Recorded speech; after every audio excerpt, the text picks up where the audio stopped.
Episode 491 मासूम शिव। कमरे के बाहर के अंगरक्षकों ने अंजलि और शिव को पहचान लिया क्योंकि वे पहले मिल चुके थे। अंगरक्षकों ने सिर हिलाया और उनके लिए दरवाजा खोला। जैसे ही अंजलि ने कमरे में कदम रखा, शिव रुक गया और हिचकिचाया। उसने अपनी कुर्ते की जेब से एक फटा हुआ सिगरेट का पैकेट निकाला, जो वह आमतौर पर धूम्रपान के लिए रखता था, और बचे हुए हिस्सों पर नजर डालते हुए राहत की सांस ली। मुस्कुराते हुए उसने बची 2 सिगरेटें निकाली और प्रत्येक हाथ में एक लेकर 2 अंगरक्षकों को दे दी। द्वारपाल बनना आसान नहीं है, आप लोगों ने शानदार काम किया है। सिगरेट लो और थोड़ा आराम करो, शिव ने मुस्कुराते हुए मराठी में कहा। यह उन 2 अंगरक्षकों के लिए पहली बार नहीं था कि उन्हें दूसरों से सिगरेट मिली हो, लेकिन यह निश्चित रूप से पहली बार था कि उन्हें इतनी सस्ती तंबाकू मिली। क्योंकि उन्हें विनम्रता से पेश आना था, वे मना नहीं कर सके और उनके पास बस इतना ही विकल्प था कि अनिच्छा से सिगरेट लेते हुए अजीब तरह से मुस्कुराएं और धन्यवाद दें। आगे चल रही अंजलि ने मुड़कर ये दृश्य देखा। उसे तुरंत इस मोटी चमड़ी वाले आदमी को जमीन में गाड़ देने का मन हुआ। तुम क्या कर रहे हो? अंजलि खुद को रोक न सकी और अपने खूबसूरत चेहरे के साथ शिव को घूरा। शिव ने मासूमियत से चिल्लाया, अरे! उसने समझाया, तुमने मुझसे काव्या शर्मा के साथ अच्छे रिश्ते बनाने को कहा था, तो मुझे लगा कि शुरुआत अंगरक्षकों से करनी चाहिए। मैं उन्हें बस 2 सिगरेट दे रहा हूँ। अगर मुझे पहले पता होता तो मैं 1-2 और पैकेट खरीद लेता। अब जब मैंने उन्हें आखिरी 2 सिगरेटें दे दी तो मेरे लिए कुछ बचा ही नहीं। शिव के उदास चेहरे को देखकर अंजलि अब नहीं जानती थी कि उससे कैसे बात करें। वह बस गहरी सांस लेकर खुद को शांत कर सकती थी। फिर वह मुड़ी और अंदर की ओर चलती रही। शिव ने असहाय होकर अपनी नाक रगड़ी और सोचा, तुम इसके लिए मुझे दोष नहीं दे सकती ना। इस वक्त मेरे पास यही सस्ता सामान है। वैसे भी सस्ता माल इस्तेमाल करना कोई बुरी बात नहीं है। फिर भी वह तुरंत अंजलि के पीछे चल पड़ा। एक गलियारे को पार करने के बाद उन्हें आखिरकार कॉन्सर्ट की मुख्य हस्ती काव्या शर्मा से मिलने का मौका मिला। काव्या एक दर्पण के सामने बैठी थी और एक हेयर स्टाइलिस्ट उसका आखिरी टचअप कर रहा था। हालांकि उसके लंबे काले बाल साधारण तरीके से बंधे दिख रहे थे, लेकिन हकीकत ये थी कि उन्हें फैशनेबल और फिर भी सादा दिखाने के लिए बहुत मेहनत की गई थी। कर्मचारी कॉन्सर्ट की तैयारियों में व्यस्त थे, इसलिए किसी ने शिव और अंजलि के प्रवेश पर ज्यादा ध्यान नहीं दिया। इसके बजाय काव्या ही थी जिसने दर्पण से अंजलि और शिव को देखा। उसने अपने हेयर स्टाइलिस्ट को रुकने का इशारा करने के लिए हाथ हिलाया। भले ही शिव के मन में इस औरत के लिए अच्छाई स्यांग नहीं था, उसे मानना पड़ा कि अगर वह बिना किसी कॉस्मेटिक सर्जरी के ऐसी दिखती थी तो वह वाकई असाधारण सुंदरता के साथ पैदा हुई थी। ये शर्म की बात थी कि अंजलि, जो बिना मेकअप के साधारण साड़ी पहने थी, काव्या से जरा भी कम नहीं लग रही थी। शायद यही वजह थी कि इतने भव्य तरीके से सजने के बावजूद काव्या इस वक्त थोड़ी फीकी और कमजोर दिख रही थी। अंजलि को देखते ही काव्या ने स्वाभाविक रूप से उन दोनों के बीच का अंतर महसूस किया। जाहिर है, उसका संवेदनशील दिल उसे असहज कर रहा था, लेकिन उसने इसे जाहिर नहीं किया। इसके बजाय वह मन में दबी जलन के साथ मुस्कुराते हुए उनकी ओर चली। मैनेजर ने बताया कि अनामिका जया की बॉस अंजलि और डायरेक्टर शिव मुझे खुश करने आए हैं। भले ही अतीत में हमारे बीच मतभेद रहे हों, फिर भी मैं आप दोनों का शुक्रिया अदा करना चाहती हूँ कि आप आए, काव्या ने कहा। मिस काव्या, हमारे बीच की गलतफहमी को हमारे रिश्ते पर असर नहीं डालना चाहिए। भविष्य में साथ काम करने के कई मौके होंगे। इवेंट के स्पॉन्सर होने के नाते हमारा यहाँ होना जरूरी था, अंजलि ने हल्का सा सिर झुकाकर कहा, फिर शिव को इशारा करने के लिए सिर घुमाया। शिव मन ही मन कड़वाहट से मुस्कुराया और काव्या को बधाई देने के लिए आगे बढ़ा। मुझे उम्मीद है कि आपका कॉन्सर्ट कामयाब होगा। काव्या के मुंह का कोना हल्का सा ऊपर उठा, जैसे उसने अपना गर्व वापस पा लिया हो। मुस्कुराते हुए उसने कहा, मुझे उम्मीद है कि आप इसका मतलब समझेंगे। मिस काव्या, आप मजाक कर रही होंगी। मैं कभी पाखंडी नहीं रहा, शिव ने मुस्कुराते हुए जवाब दिया। काव्या की मुस्कान थोड़ी सख्त हो गई। शिव साफ तौर पर तंज कस रहा था और उसके पास अपने शब्द वापस लेने का इरादा नहीं था। कॉन्सर्ट नजदीक था और काव्या को पता था कि यह बहस करने का वक्त नहीं था। वह अपनी एक महिला असिस्टेंट की ओर मुड़ी, जो उसके पास इंतजार कर रही थी, और बोली, रिया, मेरे लिए 3 ग्लास शैंपेन लाओ। रिया नाम की साधारण दिखने वाली असिस्टेंट ने काली प्रोफेशनल ड्रेस पहनी थी। वह काव्या के प्रति बेहद सम्मानजनक लग रही थी, क्योंकि उसने उसका सामना करते वक्त सिर उठाने की हिम्मत नहीं की। बिना देर किए वह उसके अनुरोध पर सहमत हुई। हालांकि हम आमतौर पर कॉन्सर्ट के बाद सेलिब्रेशन के लिए शैंपेन पीते हैं, मुझे नहीं लगता कि आप तब तक यहाँ होंगे। तो चलिए, आपकी विजिट के लिए शुक्रिया के तौर पर अभी एक ड्रिंक करते हैं, काव्या ने मुस्कुराते हुए कहा। उसके शब्द विनम्र लग रहे थे, लेकिन वह साफ तौर पर कह रही थी कि वे ड्रिंक खत्म करते ही चले जाएं। अनजली काव्या के रवैये से नाराज नहीं थीं। इसके बजाय उन्होंने शिव की ओर देखा, थोड़ा चिंतित महसूस करते हुए। उन्हें लगा कि शिव को ये बात बुरी लगेगी, लेकिन शिव इस वक्त कुछ और ही सोच में डूबा हुआ था। शिव ने महसूस किया कि अनजली उस पर शक कर रही थी। सिर हिलाते हुए वह मुस्कुराया, कुछ नहीं, मैं बस मिस काव्या के इस विचार के बारे में सोच रहा था। हालांकि अनजली को यकीन नहीं था कि शिव ऐसा कुछ सोच रहा होगा, उसने कुछ नहीं पूछा। थोड़ी देर बाद रिया एक ट्रे पर 3 क्रिस्टल क्लियर शैंपेन ग्लास लेकर लौटी। शैंपेन की खुशबू ने आसपास को भर दिया। होस्ट के तौर पर काव्या एक ग्लास लेने वाली थी, तभी शिव ने अचानक उसके पास से ग्लास छीन लिया। अरे मिस काव्या, ये शैंपेन ग्लास अच्छा लग रहा है, मुझे पहले इसे आजमाना चाहिए। शिव ने बेझिझक ग्लास पकड़ा और शैंपेन अपने मुंह में डाल लिया। काव्या ने उसकी ओर तिरछी नजर डाली और बोली, अच्छा है कि डायरेक्टर शिव को यह इतना पसंद आया। शिव ने खाली ग्लास नीचे रखा और हंसते हुए बोला, इसका स्वाद तो काफी अच्छा है, क्यों ना मैं इन दोनों को भी खत्म कर दूं। अपनी बात खत्म करते ही शिव ने बचे 2 शैंपेन ग्लास उठाए, प्रत्येक हाथ में एक, और दोनों महिलाओं के सामने उन्हें अपने मुंह में डाल लिया। पास खड़ी रिया ने शिव के इस हरकत को देखकर सिर उठाया। वह जो देख रही थी उससे दंग रह गई। अनजली थोड़ी नाराज थी, उसे समझ नहीं आया कि शिव को क्या हो गया था। वे ड्रिंक खत्म करके चले जा सकते थे और उनका मकसद पूरा हो जाता। क्या इस आदमी को चीजें पहले से ज्यादा पेचीदा करनी थी? लेकिन अनजली के पास इस बारे में सोचने का ज्यादा वक्त नहीं था। शिव ने अचानक अपने चेहरे पर दर्द भरे भाव लाए। उसने अपनी भौहें सिकोड़ ली और उसका चेहरा पीला पड़ गया। आह! एक तेज दर्द भरी चीख गूंजी। शिव अचानक अपने पेट को पकड़कर जमीन पर गिर पड़ा। शिव में अचानक आए बदलाव ने अनजली और काव्या को स्तब्ध कर दिया। अभी तक ठीक दिखने वाला शिव अब दोनों हाथ जमीन पर टिकाए हुए था और उसका शरीर कांप रहा था, जैसे कि वह किसी भूत के चंगुल में हो। शिव शिव! अपनी होश वापस पाने वाली अनजली ने जल्दी से उसके सामने घुटने टेके। वह इतनी घबरा गई थी कि उसकी आवाज टूट गई। उसका चेहरा खून की कमी से पीला पड़ गया। अनजली ने शिव के शरीर पर हाथ रखे और बोली, तुम मुझे डराओगे नहीं? क्या हुआ? शिव मुश्किल से सिर उठा पाया। उसकी आंखें लाल थीं और उसके सफेद होंठ कांप रहे थे। जहर, शैंपेन, शिव ने हकलाते और हाँफते हुए कहा। खटखट, लगातार आवाज गूंजी। ये रिया की ट्रे थी, जो जमीन पर गिरकर कांच के टुकड़ों में बिखर गई। रिया इस घटना से बेहद हैरान दिखी। उसने अपनी लार निली, लेकिन बोल नहीं पाई। उसका शरीर कांपने लगा, जैसे उसके अपराध ने उसके कार्यों पर कब्जा कर लिया हो। वह अपने मुंह से बुदबुदा रही थी, लेकिन एक भी शब्द सुनाई नहीं दे रहा था। इस स्थिति ने ड्रेसिंग रूम के सभी कर्मचारियों का ध्यान खींच लिया। शिव जमीन पर पड़ा था और रिया बेहद परेशान दिख रही थी। हर कोई उतना ही हैरान था जितना उत्सुक। काव्या ने आखिरकार सदमे से बाहर आने के बाद सब कुछ जोड़ा। उसने अचानक सिर घुमाकर रिया की ओर देखा। उसका सुंदर चेहरा एक पल में विकृत हो गया। थप्पड़! काव्या ने रिया को जोरदार थप्पड़ मारा, जिससे वह जमीन पर गिर पड़ी। तू दुष्ट औरत, तुझे मेरे लिए जहर देने की हिम्मत कैसे हुई? काव्या इतनी गुस्से में थी कि वह हिंदी भूल गई और मराठी में गालियां देने लगी। बाकियों को धीरे धीरे एहसास हुआ कि रिया काव्या को जहर देने की कोशिश कर रही थी, लेकिन गलती से एक मेहमान को नुकसान पहुंच गया। काव्या से जोरदार थप्पड़ खाने के बाद रिया पूरी तरह टूट गई। वह अपने जलते लाल गाल को पकड़कर बैठ गई और रोने लगी। मिस काव्या, मुझे माफ करें। मेरे पास कोई चारा नहीं था। मेरे पूरे परिवार की जिंदगी दांव पर थी। बस इस वजह से तू मुझे उस शख्स के कहने पर जहर देने वाली थी। मेरे मरने के बाद भी क्या तुझे लगता है कि तू सुरक्षित रहती? गुस्से से जल रही काव्या ने रिया की छाती पर लात मारी। उसके हाई हील सैंडल ने रिया की छाती पर गंभीर दर्द पैदा किया, जिससे वह खून खांसने लगी। दर्द इतना असहनीय था कि वह बोल नहीं पाए। बाहर के अंगरक्षक आखिरकार अंदर पहुंचे। अराजक दृश्य देखकर उन्होंने तुरंत सभी गैर जरूरी लोगों को ड्रेसिंग रूम से बाहर निकाला और इस खबर को फैलाने के खिलाफ चेतावनी दी।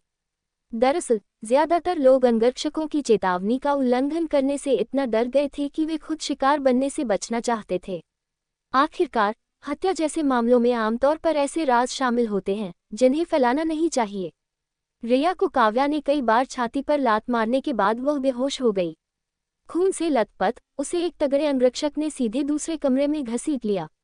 जब काव्या ने अपनी भावनाओं को स्थिर किया तो उसे याद आया कि घटनास्थल पर मासूम शिव था। उसने तब महसूस किया कि शिव, जिसने जहरीली शैंपेन के 3 ग्लास पी लिए थे, जमीन से गायब हो चुका था। क्या आप मुझे ढूंढ रही हैं? शिव की आवाज पीछे से आती सुनकर काव्या ने सिर घुमाया। अपने आश्चर्य के लिए उसने शिव को हमेशा की तरह ड्रेसर पर बैठे देखा, जैसे कुछ हुआ ही न हो। उसने हमेशा की तरह उसका अभिवादन किया और जहर के कोई लक्षण नहीं दिखे। अनजली, जो इतनी डर गई थी कि वह लगभग रो पड़ी थी, अब सख्त चेहरा ले उसके पास खड़ी थी, जैसे कि उसे खा जाना चाहती हो। जाहिर था वह बहुत गुस्से में थी। कैसे किया तुमने? तुम? काव्या ने असंगत रूप से कहा। उसने शुरू में सोचा था कि शिव मर चुका है। आखिरकार अगर जहर उसके लिए था तो हत्यारे ने इलाज का समय नहीं छोड़ा होगा। लेकिन जो स्थिति सामने थी वह भ्रम जैसी थी, क्योंकि शिव पूरी तरह ठीक था। मैं अभी जिंदा क्यों हूँ यह जरूरी नहीं। शिव ने उंगली हिलाए और पूछा, मिस काव्या, मुझे लगता है कि हमें जिस बारे में बात करनी चाहिए वह है वह शख्स जो आपको मारने की कोशिश कर रहा है। आखिरकार आपके हमलावर ने हमें भी लगभग अपने साथ ले लिया था। एपिसोड 492, बदला हुआ सच। शिव की बात सुनकर काव्या की अभिव्यक्ति बदल गई। आखिरकार वह ठंडेपन से पलक झपकाए और बोली, हालांकि मैं आपकी स्थिति की व्याख्या नहीं कर सकती। डायरेक्टर शिव को निकल जाना चाहिए जबकि वह अभी जिंदा है। अब यहाँ सुरक्षित नहीं है। शिव को काव्या की प्रतिक्रिया से आश्चर्य नहीं हुआ। उसे उम्मीद नहीं थी कि वह आसानी से सच बता देगी, इसलिए उसने बस एक साधारण सवाल पूछकर उसे परखा था। खड़े होकर उसने अपनी पैंट झाड़ी और मुस्कुराते हुए कहा, चूंकि मिस काव्या हमारी सुरक्षा की चिंता कर रही है तो हम अब विदा लेते हैं। कृपया अपना ख्याल रखें और इस वजह से परेशान न हो, क्योंकि आपका कॉन्सर्ट अभी भी होना है। आप नहीं चाहेंगी कि भारत में आपका पहला कॉन्सर्ट तबाही बन जाए। हाँ, पर्याप्त अंगरक्षकों को साथ ले जाना न भूलें। मुझे आपके रिमाइंडर की जरूरत नहीं, काव्या ने गहरी आवाज में कहा, अपने गुस्से को दबाते हुए। शिव ने बात करना बंद किया और पहले ड्रेसिंग रूम से बाहर निकल गया। अनजली ने विनम्रता से विदाई लेने के बाद शिव का पीछा किया। जब दोनों गलियारे में आगे बढ़े तो अनजली अच्छे मूड में नहीं दिखी। ऐसा लग रहा था कि वह पहले हुई घटनाओं के बारे में कुछ सोच रही थी। एक तरह से काव्या की जान शिव ने बचाई थी। शिव ने महसूस किया कि शैंपेन में जहर था और फिर एक नाटक रचा। उसने जहर पीने वाले शख्स की तरह अभिनय किया, जो इतना वास्तविक था कि बदकिस्मत असिस्टेंट ने अपना अपराध कबूल कर लिया, जबकि शुरू से अंत तक इस कहानी का डायरेक्टर शिव ही था। अनजली को उस रात की याद आई जब शिव ने अपने नंगे हाथों से तेज रफ्तार से आते ट्रक को रोका था। उसने साफ तौर पर उस हैरान करने वाली घटना को देखा था और अभी तक उसने अलौकिक शक्तियों का एक और प्रदर्शन देखा था। तुमने मुझे पहले से क्यों नहीं बताया? अनजली ने धीरे से पूछा। शिव पहले की कहानी के बारे में सोच रहा था। अनजली का सवाल सुनकर वह थोड़ा चौंका। अब तो सब ठीक है ना? ठीक है, तुम्हारे अलावा किसी को नहीं पता था कि तुम ठीक थे, अनजली ने ठंडेपन से कहा। क्या मैं डर रही थी या तुम मेरे आंसुओं में मजा लेते हो? शिव सदमे में अवाक रह गया। वह समझाना चाहता था लेकिन उसे समझ नहीं आया कि कहाँ से शुरू करे। अनजली ने इसे इस तरह लिया जैसे शिव ने उसके दावे को मान लिया हो। उसकी नम आंखों में खटास आ गई। होंठ काटते हुए उसने कहा, मुझे पता है कि तुम आम इंसान नहीं हो। मैं ये भी उम्मीद नहीं करती कि तुम मुझे अपने बारे में सब कुछ बताओ, लेकिन अगर तुम्हें मुझसे झूठ बोलकर और मुझे डराकर संतुष्टि मिलती है तो मेरे पास कहने को कुछ नहीं। तुम्हारी नज़र में मैं सिर्फ एक बदला हुआ सच हूँ ना? बदला हुआ सच, उसने सोचा। अनजली ने सिर दूसरी ओर कर लिया और बोलने को तैयार नहीं थी। उसने अपने चेहरे पर अपनी सामान्य शांति लौटा ली, जो पहले से ज्यादा ठंडी भी लग रही थी। शिव को लगा कि उसके दिल पर जुल्म हो रहा है। डूबते हुए उसने उम्मीद की कि अनजली का गुस्सा ठंडा होने पर वह उसे समझा सकेगा।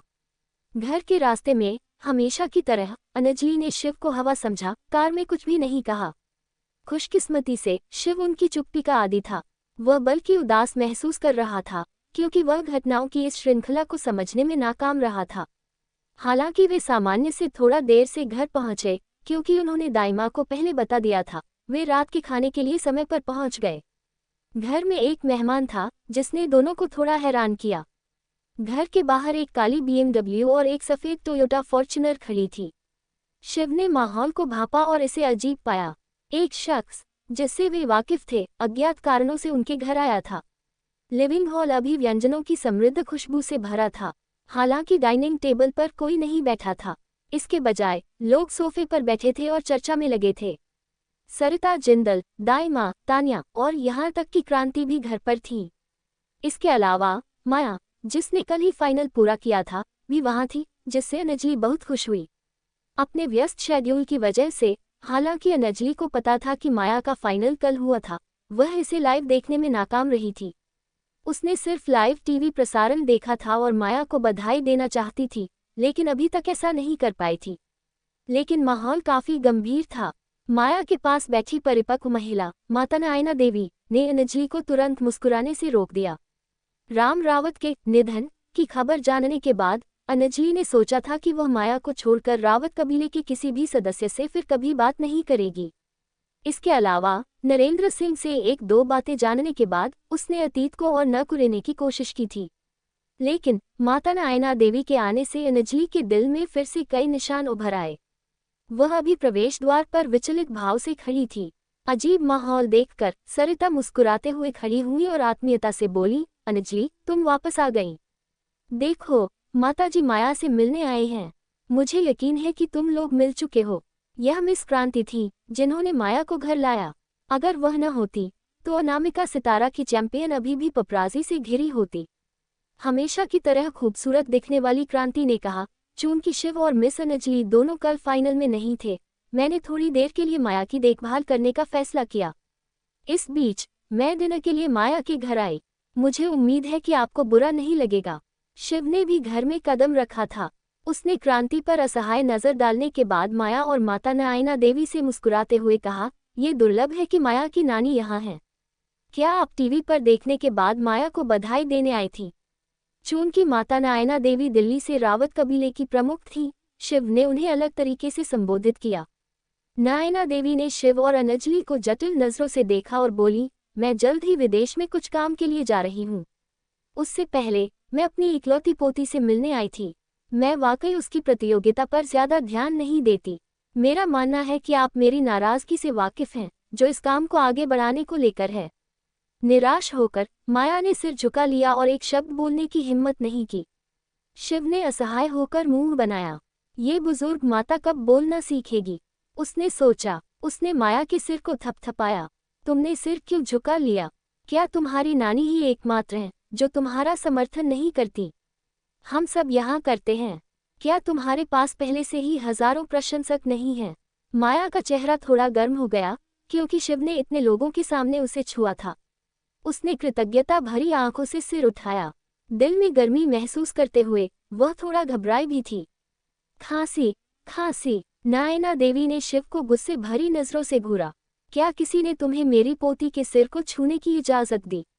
शिव हंस पड़ा। शांत हो जाए, इस बच्ची को बस हौसले की जरूरत है। माया अब बच्ची नहीं है, नायना देवी ने सख्ती से कहा। लेकिन शिव ने उन्हें नजरअंदाज किया और माया के पास बैठ गया। भाई शिव कल थोड़ा व्यस्त था, इसलिए मैंने दोपहर में सिर्फ टीवी स्टेशन पर जाकर चेक किया। चूंकि तुम प्रचार के लिए 2 अन्य प्रतिभागियों के साथ बाहर गई थी, मैं तुमसे मिल नहीं पाया। रात में मैंने तुम्हारी दीदी के लिए डिनर दिया, जो ओवरटाइम करना पसंद करती है, इसलिए मैं इस इवेंट का लाइव टेलीकास्ट देखने से चूक गया और मौके पर तुम्हारे लिए खुशी मनाने में नाकाम रहा। लेकिन मुझे एक सेकंड के लिए भी शक नहीं था कि तुम चैंपियन बनोगी। माया ने जल्दी सिर हिलाया। धीरे से उसने कहा, कोई बात नहीं। मुझे पता है कि भाई शिव और दीदी अनजली दोनों वाकई व्यस्त हैं। चुप रहने वाली अनजली आगे बढ़ी और क्रांति को सिर हिलाने के बाद माया के पास गई।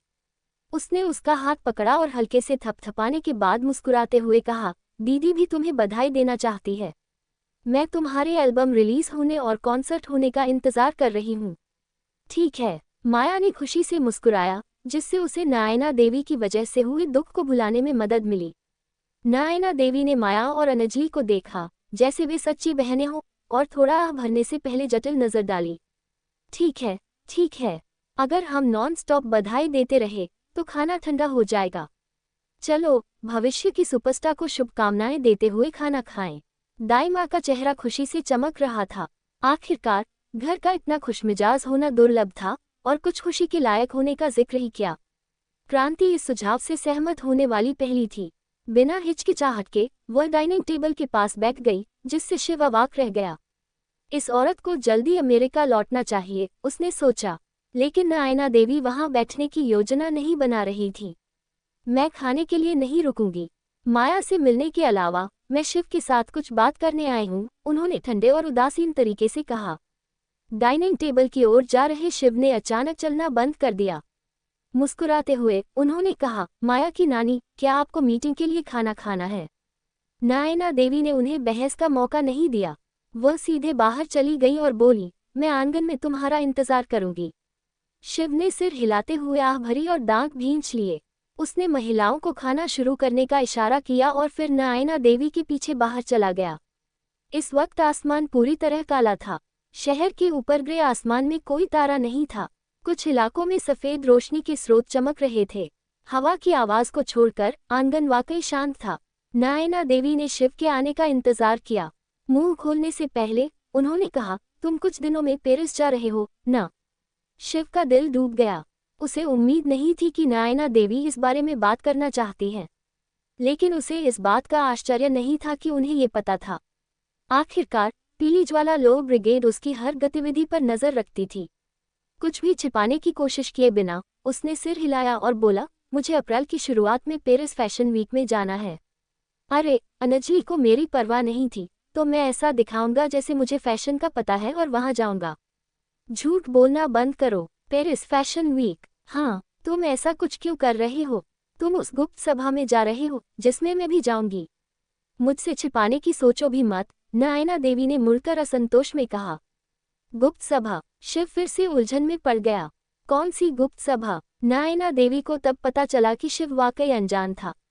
यकीन करना मुश्किल था। उन्होंने पूछा, क्या तुम सचमुच अंतर्राष्ट्रीय विशेष संगठन की गुप्त मीटिंग में जाने के लिए नहीं जा रहे? एपिसोड 493, गोल्डन सूरज टोटेम। जब सुमन मिश्रा ने अंतर्राष्ट्रीय विशेष संगठन गुप्त सभा का जिक्र किया तो शिव को शक हुआ कि उसने इसे सही सुना या नहीं। हंसते हुए उसने कहा, मजाक करना बंद करो माता जी। मैंने पहले कभी इस सभा के बारे में नहीं सुना, भाग लेना तो दूर की बात है। वैसे आपके लहजे से लगता है कि यह विभिन्न देशों के गुप्त संगठनों के बीच चर्चा होगी। मैं कई समूहों का निशाना हूँ। वे मुझे वहाँ सभी लोगों के सामने क्यों चाहेंगे? सुमन मिश्रा को आखिरकार शिव पर यकीन हुआ। थोड़ा हिचकिचाने के बाद उन्होंने कहा, ये सभा अभूतपूर्व है, जिसमें जासूस, विशेष बल और शक्तिशाली लोग, चाहे आधिकारिक हो या नहीं, शामिल हैं। इसमें सिर्फ सरकारी संगठन ही नहीं है। मैंने सोचा था कि इस समय तक किसी ने आपको आमंत्रित किया होगा। इस बार की मुख्य चर्चा आपसे गहराई से जुड़ी है। उनकी बात सुनकर शिव की उत्सुकता बढ़ गई। उसने पूछा, मेरा मतलब है, मुझसे इतना गहरा संबंध? मैं लगभग 1.5 साल पहले ही भारत लौटा हूँ। मुझसे जुड़ा क्या हो सकता है? ये देवताओं के बारे में है, सुमन मिश्रा ने सीधे जवाब दिया। शिव की मुस्कान गायब हो गई। वह थोड़ा चुप रहने के बाद बोला, देवता? कौन से देवता? क्या मध्य पूर्व में उगने के बाद युद्ध का दीवाना अर्जुन यूरोप में युद्ध के लिए गया है? क्या ये देश उस जिद्दी योद्धा से छुटकारा पाने का रास्ता ढूंढ रहे हैं? रुको, नहीं, अर्जुन इतना उबा हुआ नहीं होगा कि उसे आम लोगों से लड़ना पड़े। उसने हाल ही में ईश्वर रत्न की खोज पर भी ध्यान दिया है। मुझे नहीं लगता कि वह इसके बजाय नुकसान पहुंचा रहा है, शिव ने सोचा। सुमन मिश्रा कुछ असहाय दिखी। ये सुनिश्चित करता है कि जैसा आप कहते हैं, आप वाकई अनजान हैं। मैं मूल रूप से स्थिति को बेहतर समझने के लिए पहले से तैयारी करना चाहती थी। हालांकि मुझे कुछ नहीं पता। अगर माताजी मुझे 1-2 बातें बताने को तैयार हों, तो मैं आपके लिए स्थिति का विश्लेषण कर सकता हूं, शिव ने मुस्कुराते हुए कहा। सुमन मिश्रा ने थोड़ा सोचा। यूरोप और अमेरिका के कई लोग वाकई इस बात से चिंतित हैं कि अभी क्या हो रहा है। हालांकि अभी तक ज्यादा कुछ नहीं हुआ, हर कोई युद्ध की तैयारी कर रहा है। कारण अजीब है, ये सूरज नामक एक देवता की वजह से है। ... सुबह की धूप पेरिस के केंद्र में स्थित एलिसे पैलेस के हरे भरे मैदान पर चमक रही थी।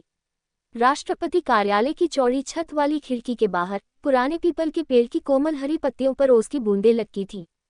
कुछ सैनिक सीधी मुद्रा और सख्त भावों के साथ गश्त कर रहे थे।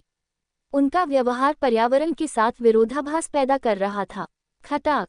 राष्ट्रपति कार्यालय से चीनी मिट्टी के बर्तन टूटने की आवाज ने सुबह की शांति को भंग कर दिया। एक खूबसूरती से बनाया गया सफेद चीनी मिट्टी का कप मोटी सागौन की फर्श पर फेंका गया, जो छोटे छोटे टुकड़ों में बिखर गया। एक विशाल शीशम की ऑफिस टेबल के सामने एक आदमी खड़ा था। उसकी छाती के सामने लाल टाई तिरछी थी, लेकिन उसे इसकी जरा भी परवाह नहीं थी।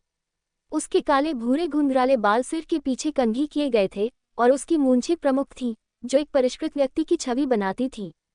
वह लंबा और बड़ा नहीं था, लेकिन उसके चौड़े कंधों ने उसे एक राजसी और भयानक आभा दी थी। उस आदमी ने महंगे चीनी मिट्टी के कप को तोड़कर भी अपने गुस्से को शांत नहीं किया। उसकी आंखें खून से लथपथ थीं, क्योंकि उसे पिछले रात पर्याप्त नींद नहीं मिली थी। जनरल दीपक, मुझे एक उचित स्पष्टीकरण चाहिए।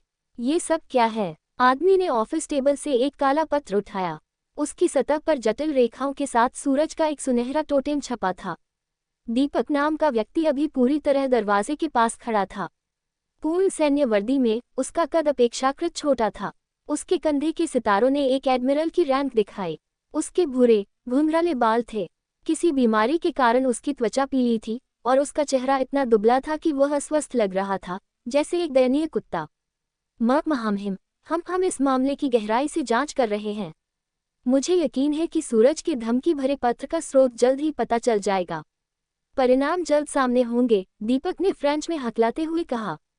परिणाम? राष्ट्रपति ने काले पत्र को जोर से फाड़ दिया।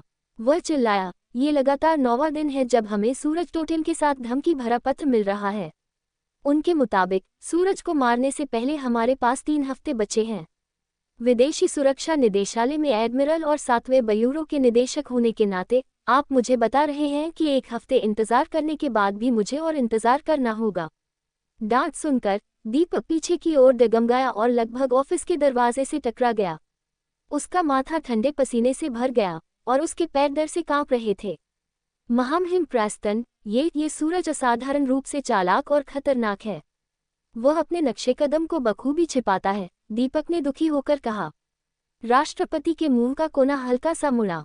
गहरी आवाज में उन्होंने कहा, दीपक, मैं तुम्हें याद दिलाता हूँ। चूंकि मैंने तुम्हें 7वें ब्यूरो का निदेशक नियुक्त किया, जो फ्रांस की सबसे शक्तिशाली स्थिति है, मैं तुम्हें आसानी से हटा भी सकता हूँ। मैं तुमसे बहुत निराश हूँ। दीपक इतना कांप गया कि उसके चेहरे से खून गायब लग रहा था। जल्दी से वह नीचे गिरा और रोया, महामहिम, मैं आपको निराश नहीं करूंगा। सूरज के नेतृत्व में देवता संघ ने नाटो, यूरोपीय संघ और रूस के सैन्य ठिकानों को नष्ट किया है। उसने मूल रूप से पूरी दुनिया को चुनौती दी है। वह अपने कर्मों का फल भुगतेगा। गुप्त सभा के बाद, जिसमें दुनिया भर की ताकतें इकट्ठा होंगी, हम देवता संघ का पता लगाकर उन्हें नष्ट कर देंगे। महामहिम के साथ ऐसा व्यवहार नहीं होगा। बेवकूफ, अगर सूरज इतनी आसानी से 3 गुप्त सैन्य ठिकानों को नष्ट कर सकता है, तो तुम्हें क्या लगता है कि वह तुम्हारी गुप्त सभा का पता नहीं लगा पाएगा? कोई ऐसा शख्स जो एक सैन्य अड्डे को आसानी से तबाह कर सकता है, उसके लिए एलिजे पैलेस को नष्ट करना चींटी कुचलने से अलग कैसे है? क्या तुम्हारा जवाब 3 साल के बच्चे को सुनाने लायक नहीं है? राष्ट्रपति ने असंतोष में चिल्लाया। दीपक ने जल्दी समझाया, कृपया निश्चिंत रहें, महामहिम। हालांकि सूरज का देवता संघ शक्तिशाली है, उसे हमसे डरना चाहिए, वरना वह खुद को खुलेआम दिखाने के बजाय सिर्फ यूरोपीय संघ के हर देश को चेतावनी पत्र क्यों भेजता? सूरज केवल तब सैन्य ठिकानों को नष्ट करने में कामयाब रहा जब रक्षा सैनिक तैयार नहीं थे। जब हम हर देश और गैर आधिकारिक शक्तिशाली संगठनों से कुलीन इकट्ठा करेंगे, तो हम उन्हें जरूर हरा देंगे। राष्ट्रपति ने आखिरकार उनके स्पष्टीकरण को स्वीकार किया। मुझे उम्मीद है कि तुम्हारा निष्पादन तुम्हारी बातों से बेहतर होगा। चिंता न करें, महामहिम, मैं निराश नहीं करूंगा। दीपक को आखिरकार राहत मिली और वह जमीन से उठा। राष्ट्रपति ने आंखें बंद की और बोले, वर्ष का ये समय संयोग से पेरिस में पर्यटन का चरम समय है। तुम बेहतर होगा कि कोई हंगामा न करो, वरना आने वाले परिणामों के लिए तैयार रहो। दीपक बार बार सहमत हुआ और सिर झुकाते हुए ऑफिस से तेजी से निकल गया। ... आंगन में सुमन मिश्रा का स्पष्टीकरण खत्म हो गया। खुद को सूरज कहने वाले ने शुरू में सुरक्षा संगठनों का ज्यादा ध्यान नहीं खींचा। कई समूह भर्ती के लिए देवताओं के नाम का इस्तेमाल करते हैं। सभी ने सोचा कि सूरज उनमें से एक है और उसके संगठन देवता संघ को निम्न स्तरीय आतंकवादी संगठन माना गया। किसी ने उसे गंभीरता से नहीं लिया। लेकिन पिछले महीने सूरज ने नाटो, यूरोपीय संघ और रूस के 3 सैन्य ठिकानों का पता लगाकर उन्हें नष्ट कर दिया। उसने 3 दिन में ये सब किया, जिसमें आधे से ज्यादा सैनिक मारे गए। इसके बाद उसे तुरंत अंतर्राष्ट्रीय आतंकवादी माना गया। और भी अजीब बात यह है कि कुछ सैनिकों के मुताबिक जो उस त्रासदी से बचे थे, उल्का जैसी आग की गोलियां सैन्य शिविरों में गिरी और जबरदस्त विस्फोट हुए। पूरा सैन्य अड्डा जल्दी ही तबाह हो गया। यह पारंपरिक हथियारों जैसा नहीं लगता। कई लोग मानने लगे हैं कि सूरज वाकई सूर्य देवता है, जिससे कई अंडरवर्ल्ड संगठन और पंथ उसके साथ जुड़ गए हैं। ये सुनकर शिव की आंखों में शक भर गया। उसने पूछा, वे ऐसा करके नुकसान पहुंचाने की कोशिश नहीं कर रहे न? बिल्कुल नहीं, सुमन मिश्रा ने सख्ती से जवाब दिया।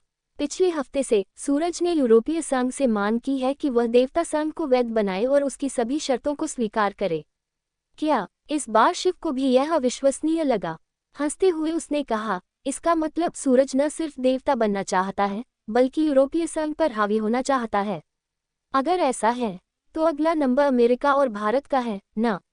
बिल्कुल, हालांकि वह बहुत महत्वाकांक्षी है, उसने शुरुआत कर दी है। सुमन मिश्रा ने आह भरी। सूरज ने फ्रांसीसी राष्ट्रपति को धमकी भरा पत्र भेजा है।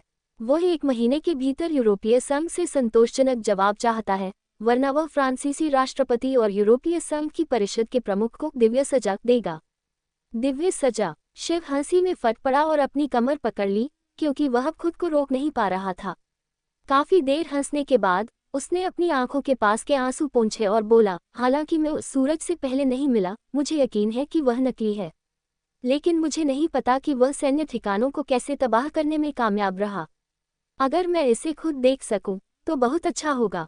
मुझे ऐसे ज्यादा महत्वाकांक्षी लोग बहुत दिलचस्प लगते हैं।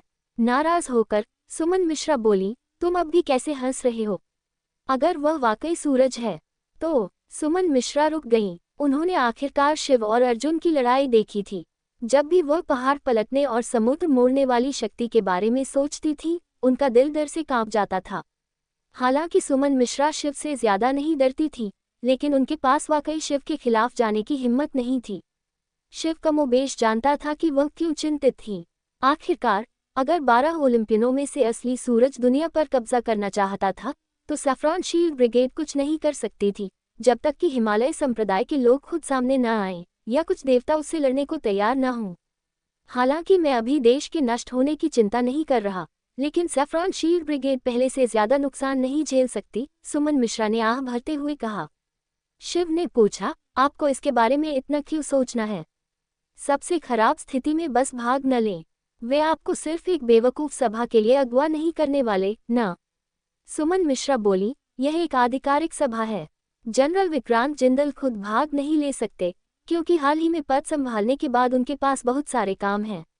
ये पहले से ही बुरा है कि मैं आकाश वीर के कुछ सदस्यों की जगह जा रही हूँ। अगर कोई सभा में शामिल नहीं होता, तो इसका मतलब है कि हम दुनिया के संगठनों से लड़ने को तैयार हैं।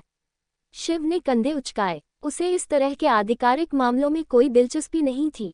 चूंकि सुमन मिश्रा इस बारे में चिंतित थी, उसके पास कहने को कुछ नहीं था। अनन्या का ठीक से ख्याल रखना, सुमन मिश्रा ने जाने से पहले कहा, क्योंकि उनके पास अब और रुकने की कोई वजह नहीं थी। शिव घर लौटना चाहता था, लेकिन क्रांति वहां से चली गई। उसकी चंचल मुद्रा देखकर शिव को पता था कि वह अभी घर के अंदर छिपकर बातें सुन रही थी। एपिसोड 494, जवानी का मजा। पढ़ने का आनंद लें। क्या तुम मुझे बताने वाली हो कि तुम मानती हो कि सूरज असली है? शिव ने क्रांति की ओर बढ़ते हुए पूछा। हालांकि मैं उससे पहले नहीं मिला, मुझे नहीं लगता कि कोई भी देवता इस तरह के बेमतलब कामों में वक्त बर्बाद करेगा। क्रांति उलझन में पड़ गई। सिद्धांत रूप में मुझे भी लगता है कि सूरज ऐसा कुछ नहीं करेगा, लेकिन माताजी के स्पष्टीकरण के मुताबिक उल्का जैसी आग की गोलियां गिरना उसकी शैली से बहुत मिलता जुलता है। शिव ने पूछा, तुम्हारा मतलब क्या है? क्रांति ने शरारती अंदाज में पलक झपकाए और बोली, सूरज का दैवीय हथियार ऐसी चीजें पैदा कर सकता है। बेशक असली वाला कहीं ज्यादा विनाशकारी होगा। शिव थोड़ा हैरान हुआ। उसे इस तरह के जवाब की उम्मीद नहीं थी। मैं स्वाभाविक रूप से बिना देखे यह नहीं बता सकता कि यह असली है या नहीं, लेकिन मुझे यूरोप की यात्रा में कोई दिलचस्पी नहीं है। समय बताएगा कि वह वाकई सूरज है या नहीं। अगर मुझे सही याद है, तो असली सूरज के जागने का समय करीब आ रहा है। उसके दिमाग के हिसाब से वह शायद ऊब गया है। वह वाकई अप्रत्याशित हुआ करता था, क्रांति ने मुस्कुराते हुए घर लौटने से पहले कहा। शिव क्रांति के लापरवाह रवैये से अवाक रह गया। वह यूरोप की स्थिति से ज्यादा चिंतित नहीं थी। सच कहें तो जब तक अंजलि के साथ उसकी यात्रा प्रभावित न हो, उसे इस बात से कोई फर्क नहीं पड़ता था कि पेरिस शहर उनके जाने के बाद पूरी तरह तबाह हो जाए। विदेश जाने से पहले का बाकी समय वाकई तेजी से गुजर गया। पलक झपकते ही अप्रैल आ गया। उस रात के खाने के बाद अनन्या तुरंत विभिन्न बैठकों और प्रशंसकों से मिलने के अलावा अपने नए एल्बम के निर्माण के लिए अनामिका इंटरनेशनल में वापस चली गई। स्वाभाविक रूप से उसे नए गायन और प्रदर्शन तकनीकों को सीखना जारी रखना था। क्रांति हमेशा की तरह बेपरवाह थी, जहां मन करता वह चली जाती थी। वह भारत में सिर्फ इसलिए इतने दिन रुकी थी क्योंकि शिव ने उसकी मदद मांगी थी। वह उसी रात अमेरिका लौट गई, जिससे शिव को एक बार फिर अपने जीवन में शांति मिली। अंजलि ने नासिक में कई मामलों का अथक ध्यान रखने के बाद दंपति ने अपने परिवार को विदाई दी और पेरिस, फ्रांस के लिए एयर इंडिया की उड़ान में सवार हुए। शिव को ये सब बयान करना मुश्किल लगा। उनके पास सिर्फ शादी का प्रमाण पत्र था, बिना शादी समारोह के, हनीमून तो दूर की बात। वे इस बार पेरिस जा रहे थे, रोमांस का शहर, जो हर किसी को थोड़ा अजीब लग सकता था। चूंकि अंजलि के पास इतना पैसा था कि उसे नहीं पता था कि उसे कहाँ खर्च करना है, और उसकी शानदार उपस्थिति ने उसे आम लोगों के साथ घुलने मिलने में असहज बना दिया था। उसने उड़ान के लिए 2 प्रथम श्रेणी की सीटें बुक की थीं। 10 से ज्यादा प्रथम श्रेणी के यात्रियों में शिव और अंजलि सबसे कम उम्र के थे। बाकी सभी सफेद बालों वाले, दयालु दिखने वाले बुजुर्ग थे। अंजलि ने अपने कामकाजी परिधान की जगह काली ऑफ शोल्डर ड्रेस पहनी थी। उसके साधारण मगर शानदार शिल्प कौशल वाले कपड़ों ने उसकी ठंडी और गर्वीली आभा को और बढ़ा दिया था।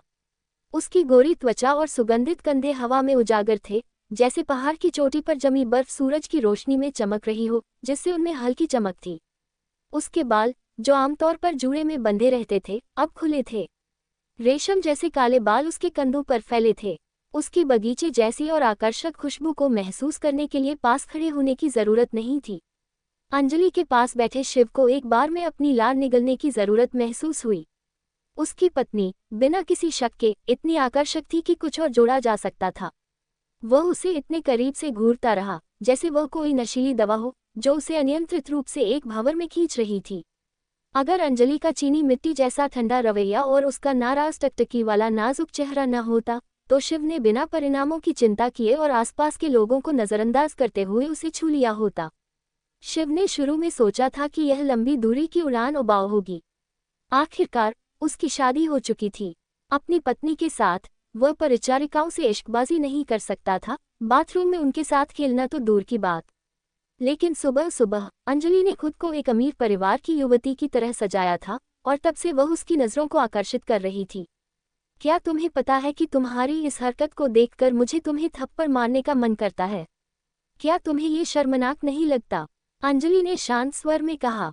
वह शिव की उग्र नज़रों और उसके विकृत रूप को बर्दाश्त नहीं कर सकती थी। विमान में एयर कंडीशनर चल रहा था, जिससे माहौल थोड़ा सूखा हो गया था। अपने सूखे होंठ चाटते हुए शिव ने मुस्कुराते हुए कहा, क्या ये सिर्फ इसलिए नहीं कि मेरी प्यारी अंजलि बहुत खूबसूरत लग रही है? तुमने मुझे कभी इतने करीब से देखने नहीं दिया। अब जब उड़ान में आधा दिन लगेगा, तो मैं जितना चाहूँ उतना देख सकता हूँ। तब तुम बहुत बेशर्म हो। अंजलि को नहीं पता था कि बेशर्मी को कुछ नहीं कहा जा सकता। जल्द ही उसका चेहरा गुस्से से लाल हो गया, लेकिन किसी कारण से उसका दिल तेजी से धड़क रहा था। वह एक ही समय में गुस्से और खुशी में थी। इस समय प्रथम श्रेणी में बैठा एक बुजुर्ग यूरोपीय दंपति फ्रेंच में बात करते हुए उज्ज्वल मुस्कान के साथ शिव और अंजलि को देख रहा था। हालांकि अंजलि अंग्रेजी, थोड़ा जापानी और स्पेनिश बोल सकती थी, लेकिन वह फ्रेंच से पूरी तरह अनजान थी। जब वह बुजुर्ग दंपति उनके बारे में बात कर रहा था, तो वह गंभीर हो गई। ये जानते हुए कि शिव हर भाषा समझता है, उसने धीरे से पूछा, उन्होंने क्या कहा? शिव ने अंजलि की छाती पर अस्पष्ट रूप से ढकी प्रचुरता पर नजरें टिकाई थी। उसके सवाल सुनकर उसने अनमने ढंग से जवाब दिया। बुजुर्ग महिला ने कहा, ये निश्चित रूप से एक धन्य युवा जोड़ा है। और बुजुर्ग पुरुष ने कहा, मुझे लगा कि भारतीय रूढ़िवादी होते हैं, लेकिन जाहिर है वे हमारे जैसे ही रोमांटिक हैं। जवानी का मजा ही कुछ और है। रोमांटिक। अंजलि ने लगभग अपनी सभ्य छवि खोद दी और आंखें घुमाई। मैं इस सुअर जैसे शख्स को थप्पड़ न मारने के लिए काफी सहनशील हूँ, जो मेरे ऊपरी हिस्से को घूर रहा है। वे इसे रोमांस समझने की भूल कैसे कर सकते हैं? उसने सोचा, क्या तुम वाकई सही अनुवाद कर रहे हो?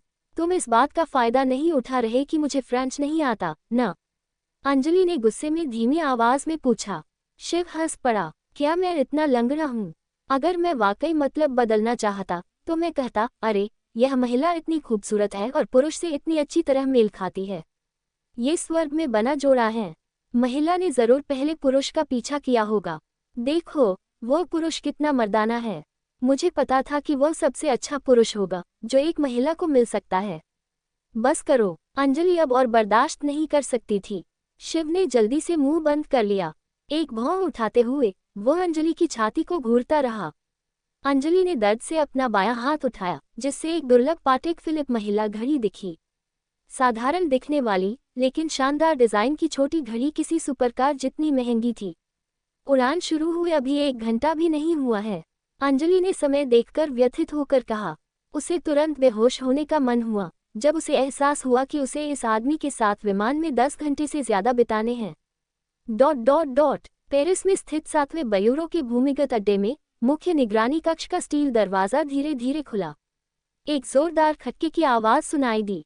सैन्य वर्दी में छोटे कद का दीपक, चेहरे पर राख जैसा रंग लिए, पोडियम की ओर चला। उसके नीचे कई मॉनिटर लगे थे और कीबोर्ड पर तेजी से टाइप करने वाले कई हाथ थे। दीपक ने अपनी दाहिनी उंगली तड़काई और पूरे क्षेत्र पर नजर डाली। एक सहायक लिफ्ट से पोडियम पर पहुंचा। सम्मानपूर्वक सिर झुकाते हुए उसने पूछा, प्रमुख आपको कुछ चाहिए? फाल्गुन कहाँ है? दीपक ने गहरी आवाज में पूछा। उपनिदेशक दक्षिण अमेरिका और पश्चिम एशिया के शक्तिशाली संगठनों और भाड़े के समूहों के कुछ नेताओं के साथ कॉल पर गए हैं। मुझे यकीन है कि वे जल्द लौट आएंगे, सहायक ने सम्मानपूर्वक जवाब दिया। दीपक और नाराज हो गया। वह आश्चर्यजनक रूप से स्वतंत्र है। क्या अब विदेशी अंडरवर्ल्ड नेताओं का स्वागत करना उसका काम है? इस समय निगरानी कक्ष का स्टील दरवाजा फिर से खुला। गहरे नीले रंग की सैन्य वर्दी में एक शख्स, एक हाथ में सेना की टोपी पकड़े, पोडियम की ओर चला। उसके सुनहरे बाल और मूंछों के साथ गोल चेहरा था। दीपक को देखकर वह पहले थोड़ा हैरान हुआ, फिर उसने तुरंत मानक सैन्य सलामी दी। उसकी भूरी आंखें संकल्प से भरी थीं। प्रमुख, कर्तव्य के लिए फाल्गुन रिपोर्टिंग। तुम कहाँ थे? दीपक ने पूछा। गंभीरता से फाल्गुन ने जवाब दिया, मैं इस बार गुप्त सभा के लिए सम्मानित मेहमानों के होटल में गया था, जो पैंथर मरकरी समूह और मृत्यु सागर के प्रतिनिधियों को लेने। फाल्गुन के बोलने से पहले दीपक ने अचानक मुड़कर एक उड़न लात मारी। बैम! साधारण दिखने वाले दीपक ने तुरंत अपनी ताकत का विस्फोट किया। उसने अपना पैर इतनी तेजी से उठाया कि हवा में आवाज हुई और अच्छी तरह बने फाल्गुन को जमीन पर गिरा दिया। छाती पर चोट लगने से फाल्गुन ने गिरने के बाद विरोध करने की हिम्मत नहीं की। जमीन पर घुटने टेकते हुए उसने चुपचाप सिर झुका लिया। प्रतिनिधि लेना। फाल्गुन, तुम्हारी हिम्मत बढ़ गई है न? दीपक की आंखें पूरी तरह खुली थीं और उसका चेहरा थोड़ा विकृत दिख रहा था। क्या तुम्हें पता है कि जब तुम प्रतिनिधि ले रहे थे, मुझे राष्ट्रपति ने कुत्ते की तरह डांटा था?